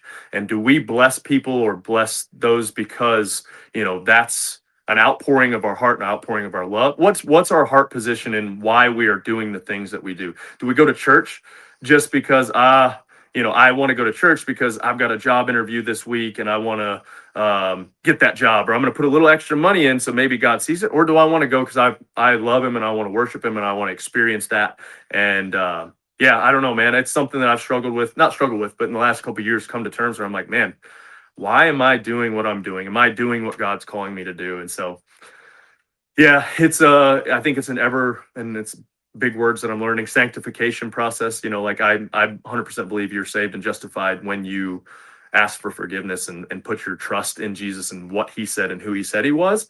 And then it's a slow refining of sanctification and like, man, where's my heart in this, and how and why am I doing this? Going back to what you were saying, so I'll give you. I don't know if I'm saying this right, but there was a story I remember of Jesus saying something along the lines: if you pray in church, you'll receive your blessings from God there, or you'll receive your blessings there, and if Hmm. you pray behind closed doors, you'll receive the abundance glory of God. So I see that more as, because if you pray in church, I'm assuming what he's saying is that other people will think you're Well, cool. yeah, he does. He talks about the Pharisees and how they would basically, you have to know stuff about Jewish law, not Jewish law, but Jewish culture and stuff. They would like throw their coin, like instead of giving a, I'm just going to use American terms, a dollar in, like one coin in a silver dollar in the like this, the way they did it was in this loud kind of funnel type metal tube thing. Instead Yeah. of just doing $1, they would dump 100 pennies. So it sounded like they were doing Oh. more. And so it's like, like those types of things. And That's gangster. and the That's Pharisees get a crazy. bad name in the Bible, and a lot of them are bad. Or I don't want to even say a lot of them, but some were bad. And then there are some that were good, that were doing it for the right reasons, and they thought they were doing it. And so I my interpretation, and other people are smarter than me, it's like, hey, you can worship in church and you can worship in quiet, but the blessing is being close to God and having that relationship with God. The blessing isn't like a physical blessing that we're going to get in this life. I think it's in the, if we believe in the resurrection and believe in eternal life, man. And you watch The Chosen. What season are you on? I think wherever they stopped making them, and when they started, probably I watched 3 seasons. Okay, so we just finished 5, but there's a scene where, and it's not biblical, it's not in the Bible, but I feel like they do a good job of stuff that is taught in the Bible. They kind of like add some to it. So there's the scene where they call him Little James in the show, and he has some type of paralysis or something. He's got a limp and he's got a staff, and so Jesus, takes the 12 and he's like, all right, I'm going to put you guys in pairs and you're going to go out and you're going to preach my name and you're going to, do signs and miracles and blah, blah, blah. And so Jesus walks out, and little James walks out and he's like, I'm going to paraphrase and make it short, but he's basically like, Jesus, how do I, someone who has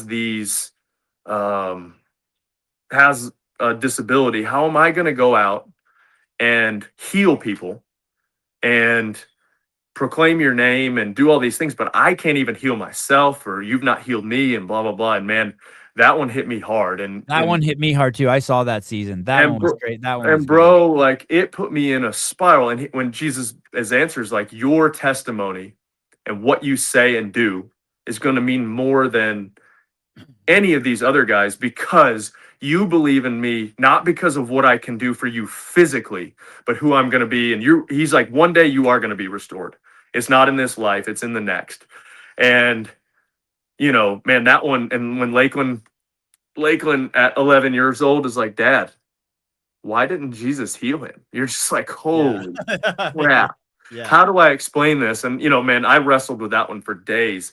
And I'm like, man, we all fall short. We all have our vices. We all have our things. And nobody's testimony, nobody's story on how they came to faith is any less than anybody else's. It connects to other people. And man, I don't have all the answers and I don't have it all figured out. But man, my faith is in that resurrection. My faith is in what Jesus said he was going to do. And, I'm going to try to live my life that way. Do you think, or do you, were you called, or like, were you called? Do you think you were called? Like, so, like I think sometimes we're all called. I think we're all called to, like if you, man, there is more to defend, Big Bang, no God whatsoever, than there is to defend. Like man, there's something in all of us. I feel like there's that connection. It wasn't an accident. We're here for a reason. I think you've got to figure out what that reason is. Like I wouldn't say like I'm a great get up and rah give people a speech type person. I'm more of a like, hey, let's get in the trenches and do some stuff type guy. Now, as I've gotten older, I've had to kind of learn, and I'm less useful as a physically. So I'm like, all right, what's my purpose next? And my whole life I've been like, God, show me the next thing you want me to do. And I think if you're willing to humble yourself in that way to say, I don't have all the answers. I don't know. I'm going to trust, and once again, maybe it's not going to, in this life, it's not going to be what I thought it was. My plan, yeah, man, look at the three kids that I have. If you'd have told me when I was young that, three adopted kids, and that, my plan, mine and Hillary's plan was three biological kids, and we would adopt one. And God's like, I've got something way better for your life. And I have three amazing kids, and man, it all works out. And I think you just got to trust. And it may, once again, and that's the hard part. And that scene, I think, is what hit me, is like, maybe it doesn't work out in the way we think it does in this life, but you just got to trust. Yeah, I like what you said about the I don't know part. Man, yeah, there's things that I Yeah. don't know. And we always joke. We have the Man Faith podcast where we're just slowly going through books of the Bible, and we always joke. And there's that Shia LaBeouf clip. I don't know if you saw it, where the guy's like, how do you pray? And he's like, just shut up, everybody, just shut up. He's like, and he uses some choice words, and people jumped on him for that. He's like, just listen. And he's like, and you listen, and then like the voice of God, and then he later on he asked him, he's like, what are you gonna do when you see Jesus? He's like, I'm just gonna kiss his feet, man. I'm gonna kiss his feet. And so we always joke, like, because Ben Davidson would be like, yeah, I'm gonna ask God that, and I'm like, man, I'm not gonna ask God anything when I get there. I'm gonna thank him. I'm gonna thank him that I'm here. I'm gonna thank him that for the life I've had. If I were to die tomorrow, man, I've had a good run. And so I'm not going to ask him anything. So we always joke when we're like, man, I wonder. I'm like, Ben, put that on your note. You ask him. I don't want to be asking God anything, because if I get there, man, it's thief on the cross. Like, there's that whole, well, were you baptized?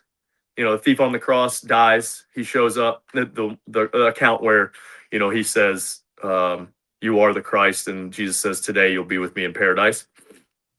And people are like, we get into this big like predestination, Calvinism, and all that stuff. And I think some of that stuff can be important, trying to figure that out, and it can lead to good things. But so the story goes, thief on the cross gets to heaven, and they're like, all right, did you get baptized? And he's like, no. He's like, well, why are you here? He's like, no. He's like, okay, did you do this? No.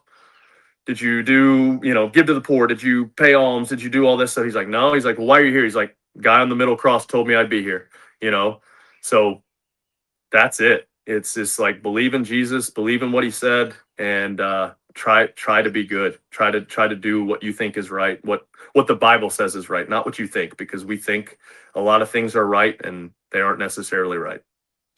That's really interesting what you said about the God thing, asking him a question. I was watching like a World Cup highlight film the other day, and it just shows the fans descending on the athletes, and everyone wants something from them. Mm-hmm.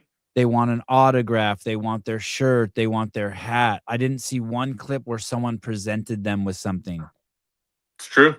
And it is interesting. I wonder what the ratio is of people who, when they speak to the heavens, they say, God, what can I do for you today? Thank you for letting me wake up. That's enough for me. What can I do for you? Versus, hey, God, I hope I go out to my orange tree and it has tons of oranges on it today. Man, it's the Lord's Prayer, Yeah, how does that start? Our Father, who art in heaven, hallowed be thy name. Like, thy kingdom come, thy will be done on earth as it is in heaven. Give us today our daily bread. Forgive us our trespasses. We forgive those who trespass against us. Lead us not into temptation, for deliver us from evil. Like, you start out with, God, thank you. You are awesome. Thank you for all that you've done. And, maybe at the end you try to, hey, might need some help on this, but if you don't get to it, what's your will? What do you want me to do? Where do you want me to go? Just show me. And man, it's It seems like you couldn't there couldn't be anything better than that. Right? Being in God's presence, how, it's all made whole at that point. I mean, and it runs parallel to just making your parents happy. There's really nothing better than making your parents happy. Yeah, man, being a parent has like opened a lot of that up for me, of how much I love my kids and then God loves me more than that. And when I give my kids something hard to do, what am I trying to do?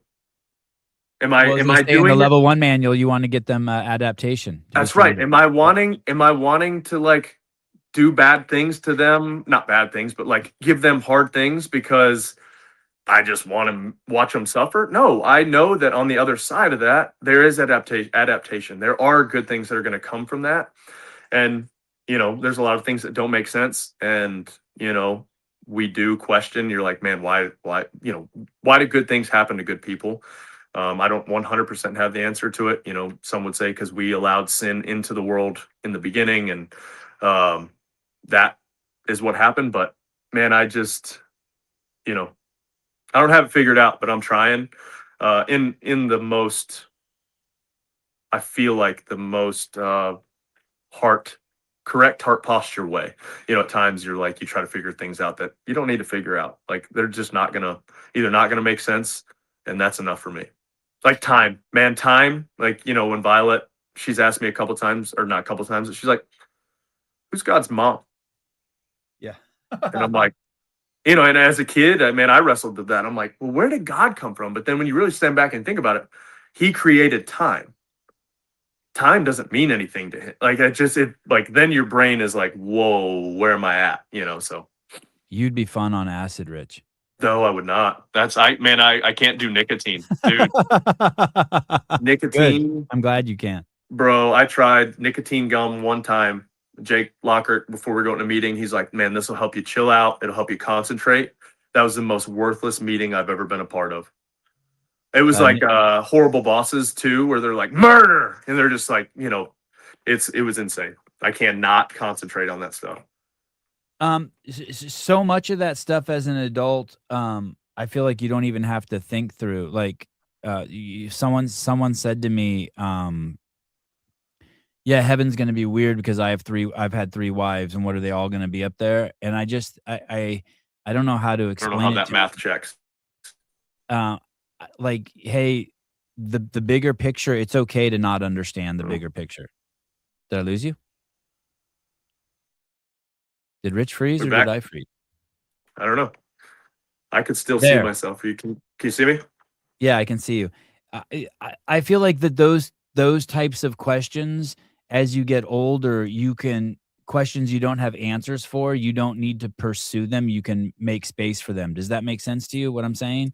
Like, you can just be 100%. like, "Hey, I can just create space around that and see what fills what comes in." Like, that question is actually of those all of these questions are actually stopping me from seeing the truth. Good news. Jesus also talked about that. Pharisees tried to trip him up on one like that. Are you gonna tell me the story?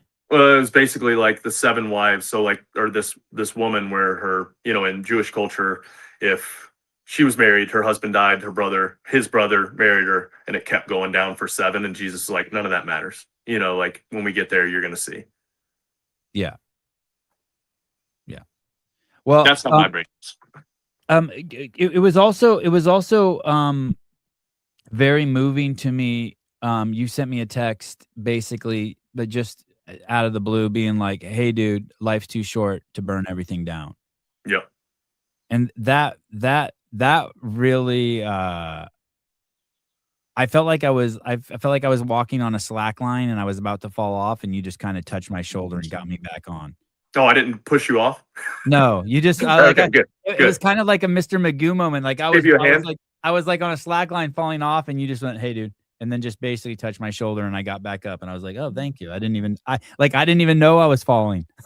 Man, over the last couple years, and Yeah. I talk to Hill about this regularly. Like when she does get spun up at times about things, and I do too. But I'm like, man, if it doesn't affect my 5 on a day-to-day basis, and then I permeate out like, my immediate family and Mayhem family, if it does not, like, there's like levels to it, right? Like, I've got to protect my 5 first. Like, sorry, but that's like, I'm going to pour into these guys as long as I have them, and they're my number one priority. And then my mom, my dad, and mother-in-law and sister-in-law, and Matt and their family, and then like it works its way out. Mayhem, everybody at Mayhem, and friends within there, and so it's like, Let's just mention Darren's name just for shits. yeah, oh yeah, Darren's got to be in there for sure. Man, me and Darren have had some cool conversations, faith conversations lately, and so it's cool to see him kind of toying with that. And he grew up in the Catholic Church, but if you were to ask him some questions, he's like, I don't know. We just go to church because I don't want to go to hell, like, and to me, I'm like, let's pour into that a little bit, So, but yeah, man, I'm like, let me protect my group, and then we'll slowly work our way out, right? And try to bring more people into that fold, but also like really some of the stuff that as I was younger I thought was super important, and I had to like probably overprotect at times. I'm like, man, it doesn't matter. Yeah, it was cool. It was cool that it was really cool. It was very, very impactful. Like literally, like it reshaped. Like, just imagine something going a million miles an hour one direction, and just like this, it hits a dust particle and shoots off another way. Like, Yeah. that's basically what it did to me. It hit me, and I was just like, oh fuck. Like, thank you. Like, I was trying, like, I just got sent, I was off in the wrong trajectory just by a tiny bit, and you bumped me, and it had a massive impact on me. So I really appreciate it. Oh yeah. I hope I can pay it forward to someone. Like, Glad I I was like, could be. oh, that was huge. Hey, I would say maybe it was the Holy Spirit telling me to reach out to you. You needed a nudge. Yeah, I think you told me that too. I didn't do nothing. I didn't do anything. No, I didn't do anything. Wasn't me. All right. Hey, thanks for coming on. Of course. Oh, brother. let me just ask you some other questions real quick. How good is Paige Man. Powers? I'm excited to see her. Her and Angela have worked really well together all season. She's done any and everything Angela's asked. And then guess what? Who's stepping in as the coach at the games? I just invited him on the podcast yesterday. I'm going to invite him like 5 more times. He's probably going to try to avoid me, but he's such an easy guest. I want to get him before the games. Darren Hunsucker. Yeah, I'm in the podcast. You guys said he's tripping. Oh, he's tripping. He's freaking out. But I was like, dude, you'll be fine. You just go get her some food every once in a while. Make sure it's gluten free, and tell her what to do in the workouts, and I'll be there to help. He'll be fine. Because it can't be overstated. What a remarkable comeback she's had, right? Oh man, Paige is awesome. She's so good to have around, and just man, I'm excited for her and excited to see what she can do. And Roman, how's he looking? Is he a serious threat to win the games again? Roman's super fit. Austin's super fit. I'm excited to see what Guy can do. Sounds like kind of in there and getting ready to. I think we'll see some cool stuff from him. Miley as well. It's gonna be fun this year. Yeah. Guy had a super. Didn't he win? He either won quarterfinal. He won the online semifinal or online semifinal. Yep. He won it. Yeah. He's so talented, dude. If he can get his mind and in a good spot and just go do what he can do, it'll be fun to watch. And I know this is a little bit of a generalization, but with 50-point events, you would think that Guy's going to have as good chance just on what we think we know what 50-point events are. He'll do well because he is so talented in so many places. For sure. Yeah, he's a freak athlete and a lot of that stuff. And who is the other person you mentioned? Austin. Hatfield's just, dude, he's fit, man. He's well-rounded. He's great. And then Miley's awesome. Yeah, what is that like having? That's really young blood. She's young. Her and Dom work really, really well together. So, she's just basically a sponge. Anything Dom says, she does. So that was one of my favorite. That was one of my favorite podcasts, having her and Dom on. That's awesome. Yeah, Dom is the man. What about Haley going to Brute? Is that something you're happy about? Is that something you're frustrated? Do you have thoughts or feelings on it? I mean, you of course have feelings. We've got miles together and years together. But Haley's got to do what she feels like is best for her as an athlete and best for her as a person. And so, um, yeah, I mean, if I was younger, I'd probably be a little bit more angry about it. But it is what it is, man. You can't get wrapped up in that type of stuff. I don't feel like, if she's not happy here or not feeling like she was getting what she needed here, then go figure it out. Do you think that also part of it is like just and speaking with it's analogous to you don't want to listen to your parents. Like she's been there so long Yeah, she's that got to figure out and so you could go somewhere else. It's not necessarily fresh perspective. yes, it's not anything maybe even different. It's just like, hey, I need to hear it from someone else. Like, Yeah, you know what I mean? Like when someone tells you something and you're like, oh shit, I need to do that. And then you come home and tell your parents, and your parents will roll their eyes like, yeah, I've told you that a million told times. you. Yeah. Yeah, yeah. So I mean, you can't. In it's sport as well. You know, like people go to different teams all the time. People go try. Once again, you know, you don't know till you don't know. And I feel like Angelo did a great job and coached her really well, and she didn't feel like that. So yeah, that's her decision to make, and there you go. And what about I saw a picture with Dom. Dom originally came from Brute, and I saw Dom over at Brute, and I was like, I was thinking, me personally, I was projecting, of course, but like, hey, if I was at Mayhem, I wouldn't like that. Like, if I'm one of the Yeah, I mean, you can get territorial about all this stuff, and it can drive you crazy. But you know, they're in Nashville. They had a group of athletes over there training, and so Dom wanted to take Miley over there and get some oh, competitive kind of okay, I didn't push. realize that. So she took Miley there. Yeah, He yeah, took my okay. I thought he would just went over there, and I was like, hey man, like I'm not okay with this, but I didn't realize he took Miley there to get. yeah. Just get some competition, see some athletes. He's super close with Dallin and some of those other guys that you can't. If once again, if you go down some rabbit holes, man, you can. I don't know if you've read First Kings, but you can Saul yourself real quick, where you not Saul in Paul, but David Saul, where you just man, you could start throwing spears at everything. So, man, you can't you can't think wrong, ill intent all the time, or else you just spiral. Have you met Miley's parents? Yeah, yeah. Actually, two of our Highland cows came from them. Oh, Yeah, oh wow, okay. yeah, Okay, and are they CrossFitters? yeah. They used to work out at Chase's gym. I think they have like a home gym at their house now, but obviously because Miley probably trains there a lot of times. God, that must be a trip for them to be a CrossFitter, and now their daughter trains with Mayhem. Yeah. Are you how often? When's the last time you trained with Austin? Not regularly. Austin's too fit for me.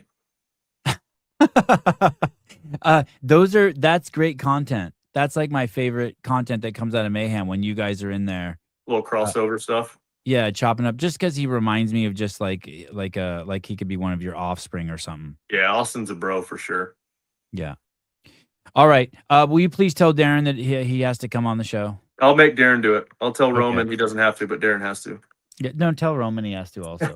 Tell Roman I'll only keep him on for 10 minutes. I like the competitive side of me. As soon as I found out that Dave couldn't get Roman Oh or yeah, you're Danielle like, oh, on, I'm gonna get him. I want to get I'm gonna both of get him. them. Yeah, yeah, There I you want go. to I want to get him. get them. Awesome, brother. All right. Hey, thank you very much, Rich. Of course. Love you. Great to see Bye. you, dude. Yeah, I love you too, buddy. Thank you. Bye. Bye. All right. My highlight of my CrossFit career was in Carson when Rich said to me, "Wow, he's like your lats look big." And now my highlight of my career is that he told me he loved me in the middle of the show. All right. Kids behaving better for other adults. Yeah. Do you eat salad? Rich doesn't eat. Dave on Girls Interrupted yesterday was gold. I watched like the first 10 minutes of that, and then something happened. I can't remember. And probably someone called me.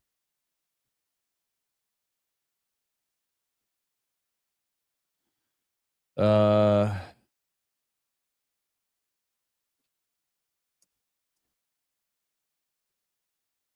Jesus. My wife already texted me, Rich never yells. I didn't know that was possible. I had to tell her he was joking. My God. Come on. You kidding me? Everyone yells. If you don't yell, you're not a lion. You got to yell once in a while. Go test out your vocal cords.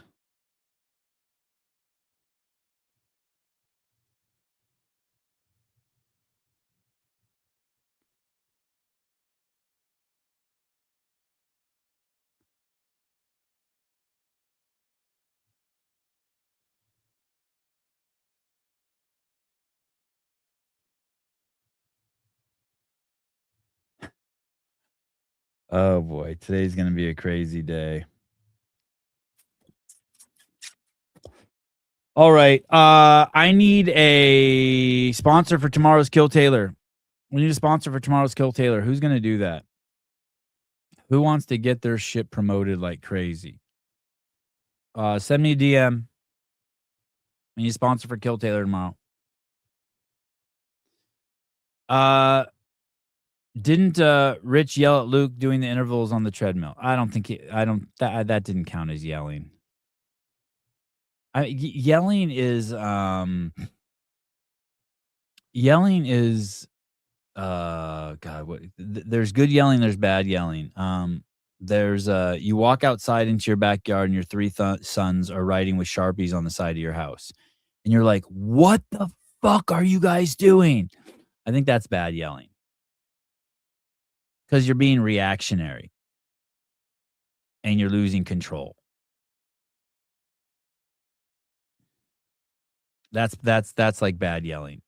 When really you should get your iPhone out, snap a photo of it to remember it, and then come out there with sponge and steel wool and be like, "Do not come inside until that's cleaned off the wall."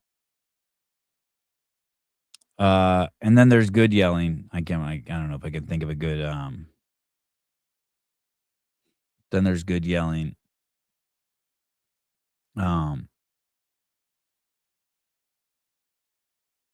Good yelling is when I'm at a jiu-jitsu tournament and my kid's on some other kid's back, and I yell, "Squeeze! Squeeze!"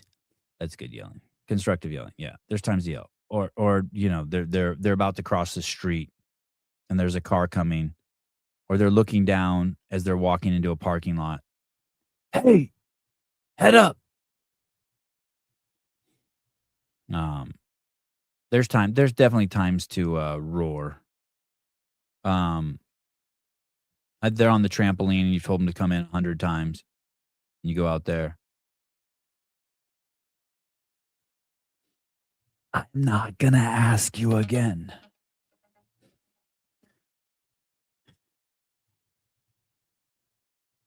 I feel like I never get enough sleep.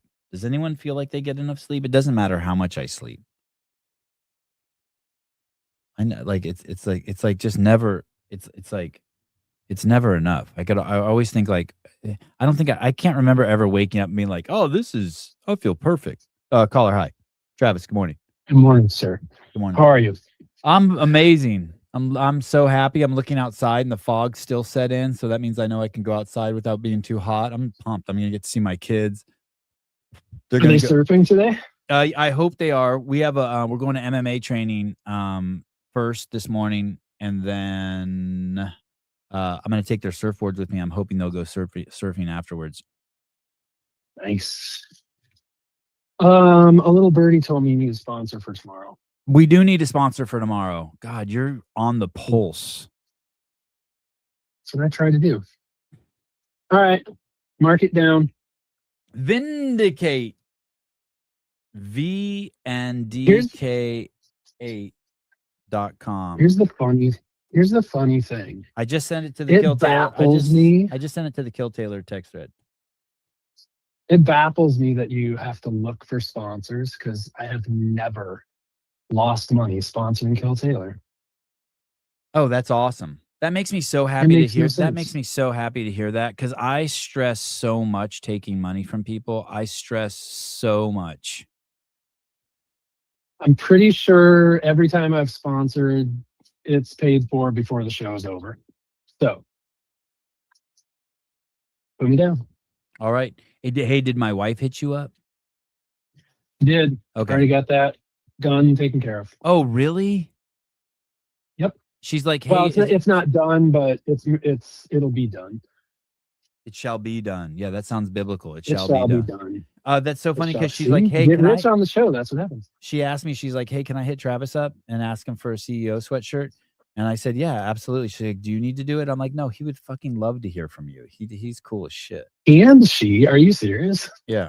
She's like, Of course she can. I don't want to bug him. I'm like, nah, he's cool. She was wearing the Okay. CEO sweatshirt. Dude. And one of her friends is like, I want that sweatshirt. That's what she said. Like, she's like, I think she just likes the message. Does she even know what it is? I hope so. Maybe not. I don't think most You'd hope people. so. I don't think most people know anymore. Did you, or I should say, are you going to get your TDC game shirt? Did you see that? No. See, I have to thank you again because I was blessed enough to do Dave's game shirt again. I'm on your website. I don't see it. No, TDC Mercantile. They are Ah. on his site. Are you going to put it on your site or no? Nope, it's only through Dave's right now. You jackass, Dave. He should put it through yours too. That he'll sell Right? even more. Fucking moron. You want to talk about some back and forth. So they reached out last week about doing the shirts, and I bet we went back and forth 20 times getting a design figured out. Oh, it shows though. That's beautiful. Yeah, it's gotten really good feedback. We didn't do a pre-order. We just ordered a bunch of shirts, and I know some of them have sold out and some of them are close to selling out already. So we may be placing another order. And what's cool is Troy from Valor Fit will be at the games, and people can pick it up at his booth if they order ahead of time. So we're getting a nice little network here.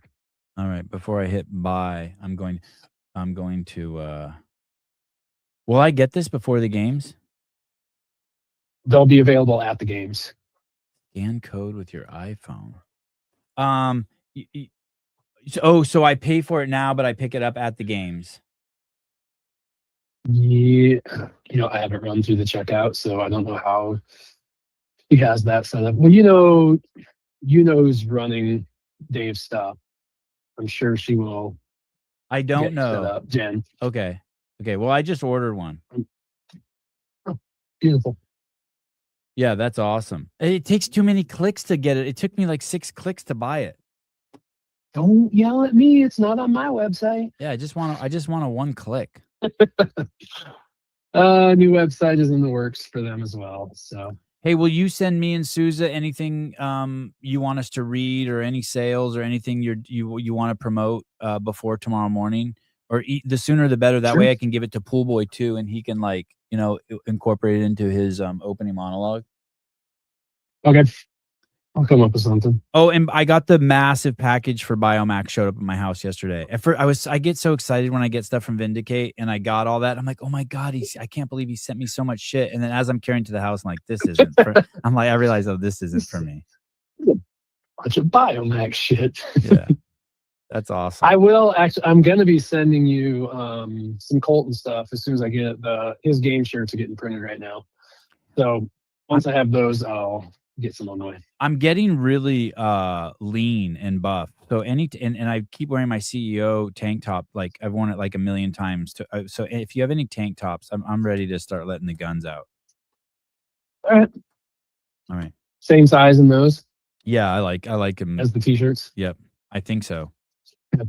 I've never owned a tank. The only tank top I've ever owned is, I think, the one you got me. And then many years ago when I first started CrossFit and I started getting buff, I would wear this Warriors tank top that I found like at Marshall's. Nice. Yeah. Hey, you can find some good stuff at Marshall's. I haven't been Not there. gonna lie. I haven't been there in 15 years, but I wear the same. I've been wearing the same clothes for 15 years, basically. I think I bought underwear and socks. Same. But other than that, I wear the same shit other than the stuff you send me. So have you gotten confirmation? Are you gonna be able to follow Dave around at the games? I do not. I have no idea. So I've had some. I sent an email to Jenna, the head of media over there, and told her the plan, and she said, "Okay, I like that." And then I know she's really busy, so I don't want to bug her. So I don't know what we can and can't do 100%. I do Biomax Peptides did get us one of the only 4 booths that's on the field. And so we have that Nice. spot right at the finish line. So I'm hoping if all goes well, we'll be able to do the podcast from there like we did last year. And then I haven't received any media credentials or anything like that. I don't know. Actually, I don't know. Maybe I need to check my emails. I don't know what. Doesn't sound like anybody. I don't know what. It doesn't sound like anybody knows what the media access is yet. Because I was listening to Mayhem's podcast and they were talking about that. They're like, we don't know. So I did get something on June 18th, and it does say where we're supposed to be, and it says we have a workroom. They always give us the best workroom, which is really cool. It says we have access to Morgan Hill and the Red Barn, but we know the Red Barn has changed. I will obviously try to stay anywhere where there's anywhere where they have issue. I don't know if I don't know about the warm up area, or I don't know how any of that's work. I think they did say this. They did say this, which was super duper duper cool. They said there's super limited access in the pit, but they said that the pit access is transferable. So let's say if I want to be in the pit and they give us, let's say they give the team only 1 pit access, I can then be like give it to someone else on my team and they can go to the pit. Oh, okay. Which I think is fucking so cool that they did that, you know? Yeah. So that's awesome. That's really cool. Taylor just said, "Oh my God, I love Travis. This is great." He just saw the text that Vindicate's sponsoring the show. Nice. Yeah, it sounds like the ranch access is going to be super limited too. So hopefully you guys can get that access. Where did they? You would? Where did they say that? I saw. When Dave was on.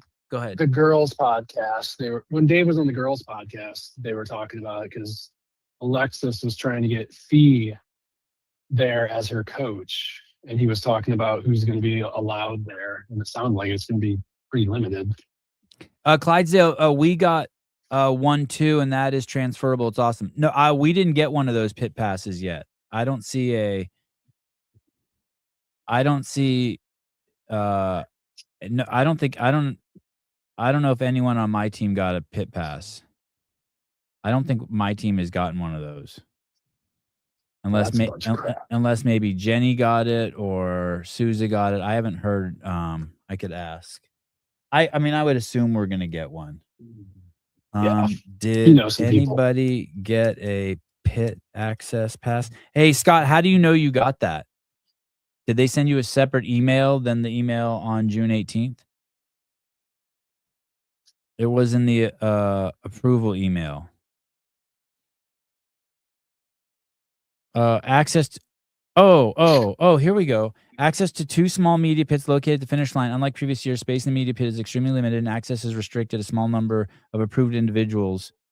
Oh no. So we access to media pits permitted only with both. Oh yeah. So we haven't got. Oh yeah. We didn't get that. That's weird. Dear Dave Castro. Does that work like Dear Bill and Katie? Say Dear Dave? No, I have to go. I'll go through Jenna. Maybe I'll send an email now. And there's another lady who I think is in charge of it. I'll send her an email. Oh, Davis shirt guy said Sevon needs access. I'm on his good side right now, so let's leverage it. Okay, perfect. All right, man. I'll let you go. Okay, thank you. And you'll send me a text. Susan and I a text. Yep. Okay. Get on it. Okay, thanks, dude. All right, dude. Okay, bye. Yes, sir.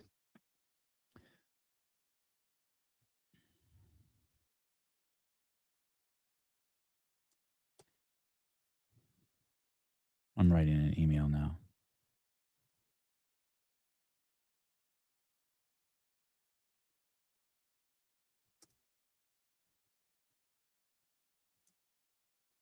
How do I word this so it's nice?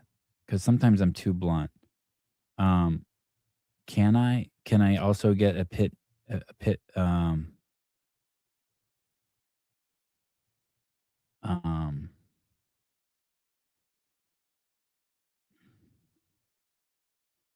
oh, your lanyard provides the following additional access to the two small media pits located at the finish line. Unlike previous years, space in the media pits is extremely limited and access is restricted to a small number of individuals. Oh. Oh, it's a little confusing. I can't tell. Thank you, Laura. Does this mean that I will also have media pit access?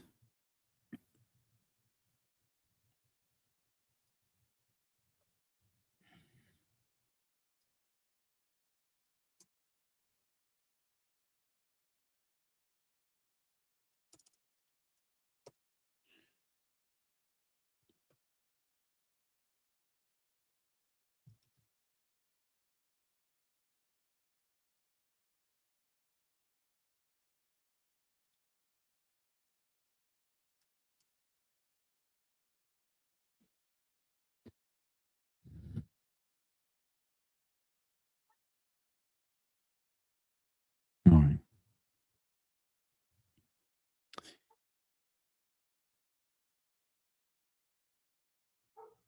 It says you need 2 lanyards, Scott, though. It says you need 2 to get into the media pits. Access to the media pits is permitted only with both valid lanyard and press wristband. Individuals with valid media pit credentials will be escorted to the floor level media pits by members of the media team.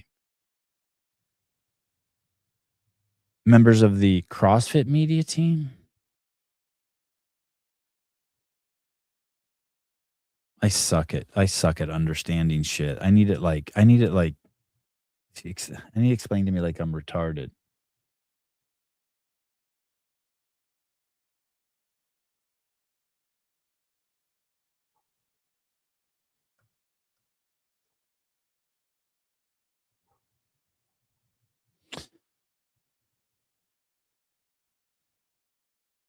I got 2 wristbands and 1 lanyard.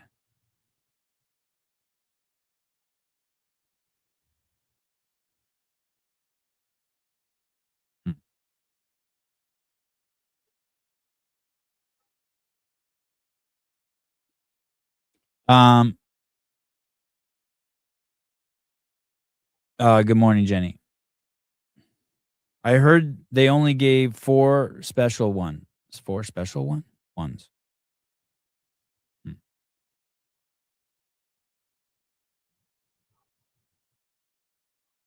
Well, if you don't understand it, let Haley see it and do the adult stuff. Yeah, probably. Alpaca, yes. I'm having an alpaca moment.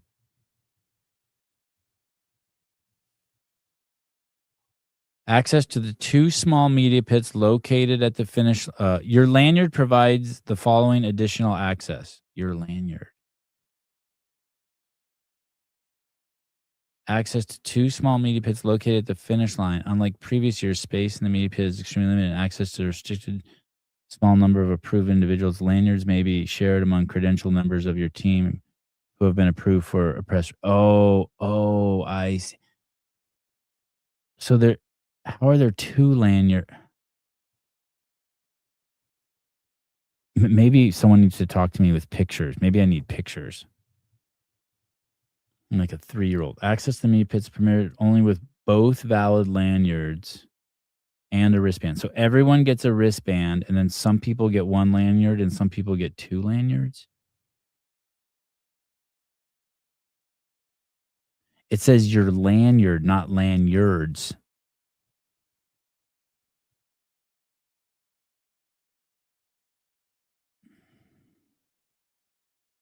Also, press must adhere to CrossFit's content usage guidelines. This document will be emailed separately and must be signed electronically prior to credential pickup. Have you received that thing to sign yet, Scott? Jeez Louise.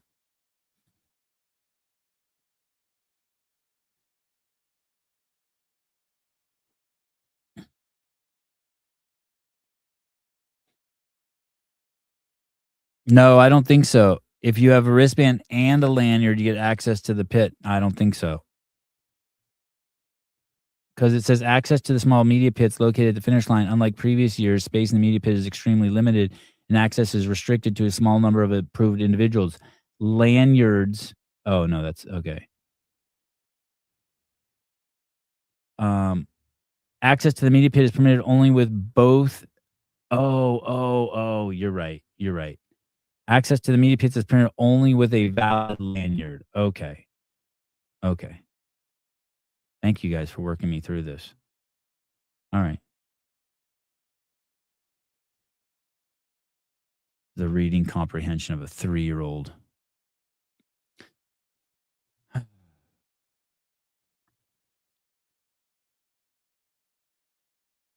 Yeah.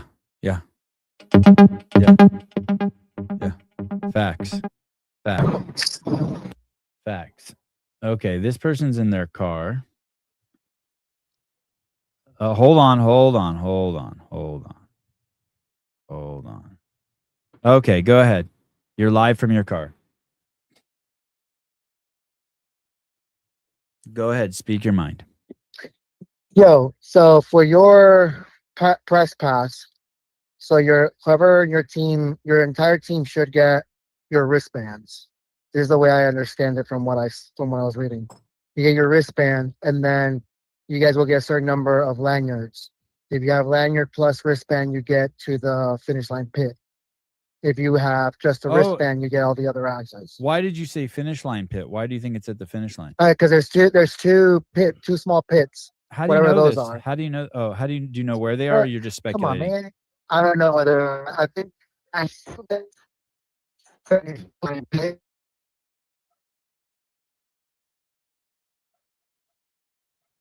like on the finish line. Our connection's about as bad as my reading level. Yeah, brother. I'm lucky. It's terrible out here. Last year they were great. I mean, last year they were so great. Last year the media access was insane. Was amazing. For you. I hope well, yeah, and I didn't do anything really last year. I just hung out with Dave. This year, I really hope we get access to the warm-up area. I don't know, man. Dave said it's going to be very limited. In the warm-up area too? I mean, yeah. He's going to have one person following him around from what I hear from the HQ team. Oh, doing media with him? Yeah, from what I hear.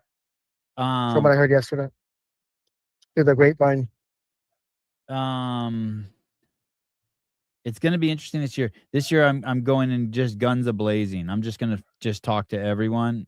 We're going to have a crazy turnaround time this year. I'm so excited. You have an editor?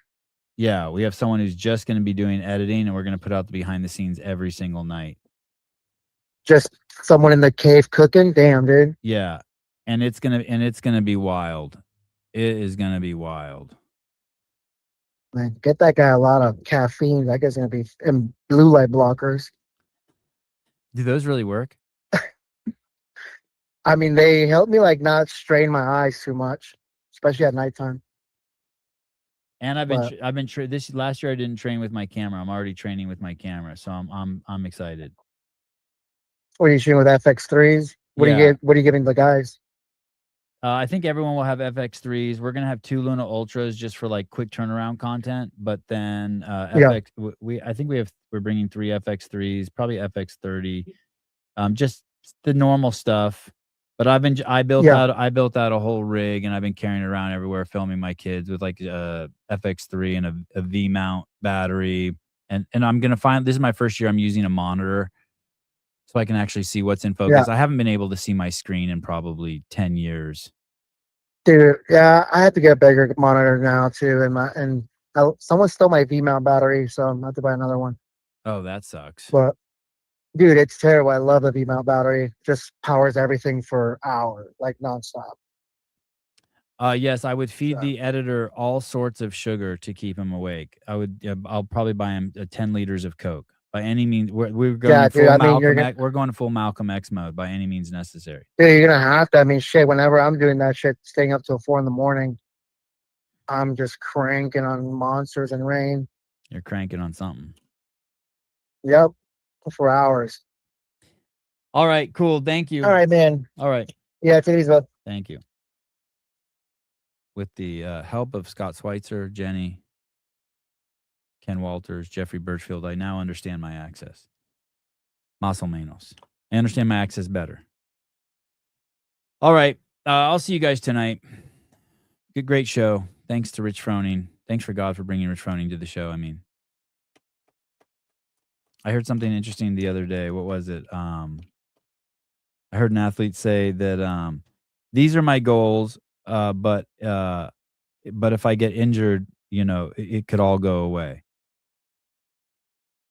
And I was thinking, I'm surprised they didn't say, but this is my plan, and if God has a different plan, I'm more than willing to take that plan too. I was really surprised that's the way. That's the way you say it if you're a Bible beater. I mean, a believer. Nice job on Shut Up and Scribble with those dorks the other day, by the way. Oh, yeah, that was crazy. I can't go. I asked Taylor before I got on the show. I'm like, hey, who's running the show? You're going to run it, right? Because I have no idea. I'm just joining as a guest. But I couldn't do that. I can't do that. I have to be running the show. Because when they start talking about the inappropriate stuff, like, penises and mouths and shit, I need to feel like I have the authority to push the show forward past that. That was crazy. I think I'm getting old. I need to do. I want to do a whole show with Taylor where no one gets gagged by a penis. I just want to see if it can be done.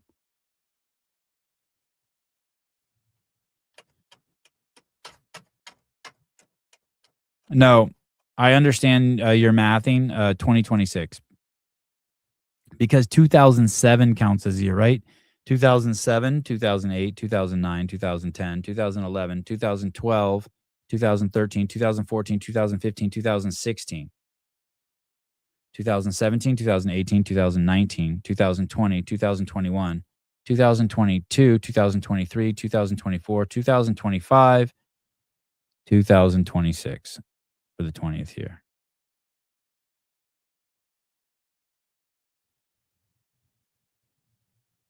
You use the word, Pat Lange says, Taylor's brain doesn't function at a level where dick doesn't happen. That's not the correct word, level. God, it's so fun correcting you. So enjoyable. Taylor's brain doesn't function in a landscape where dick talk doesn't happen. Not a level, a landscape.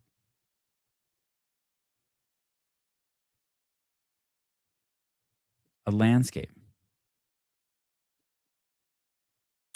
No, it's the 20th games. Even the shirts say 20th games, not your. I don't know what the fuck you're talking about.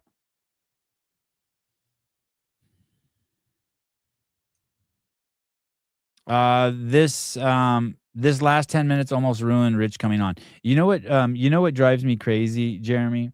You know what drives me absolutely crazy? When someone watches the show and they validate their opinion on one of your comments, not knowing what a complete fucking... Not all training programs are the same. If you want coaches who genuinely care about your progress, who coach in an affiliate every day, who live and breathe the CrossFit methodology, who have earned the highest levels of CrossFit coaching expertise, stop settling. Stop telling yourself you'll start next month. Stop convincing yourself you can do it alone. The results you're looking for don't come from another downloaded program. They come from being coached, challenged, and supported. They come from people who care. They come from us, Sentinel Training. Real coaches, real progress, real CrossFit.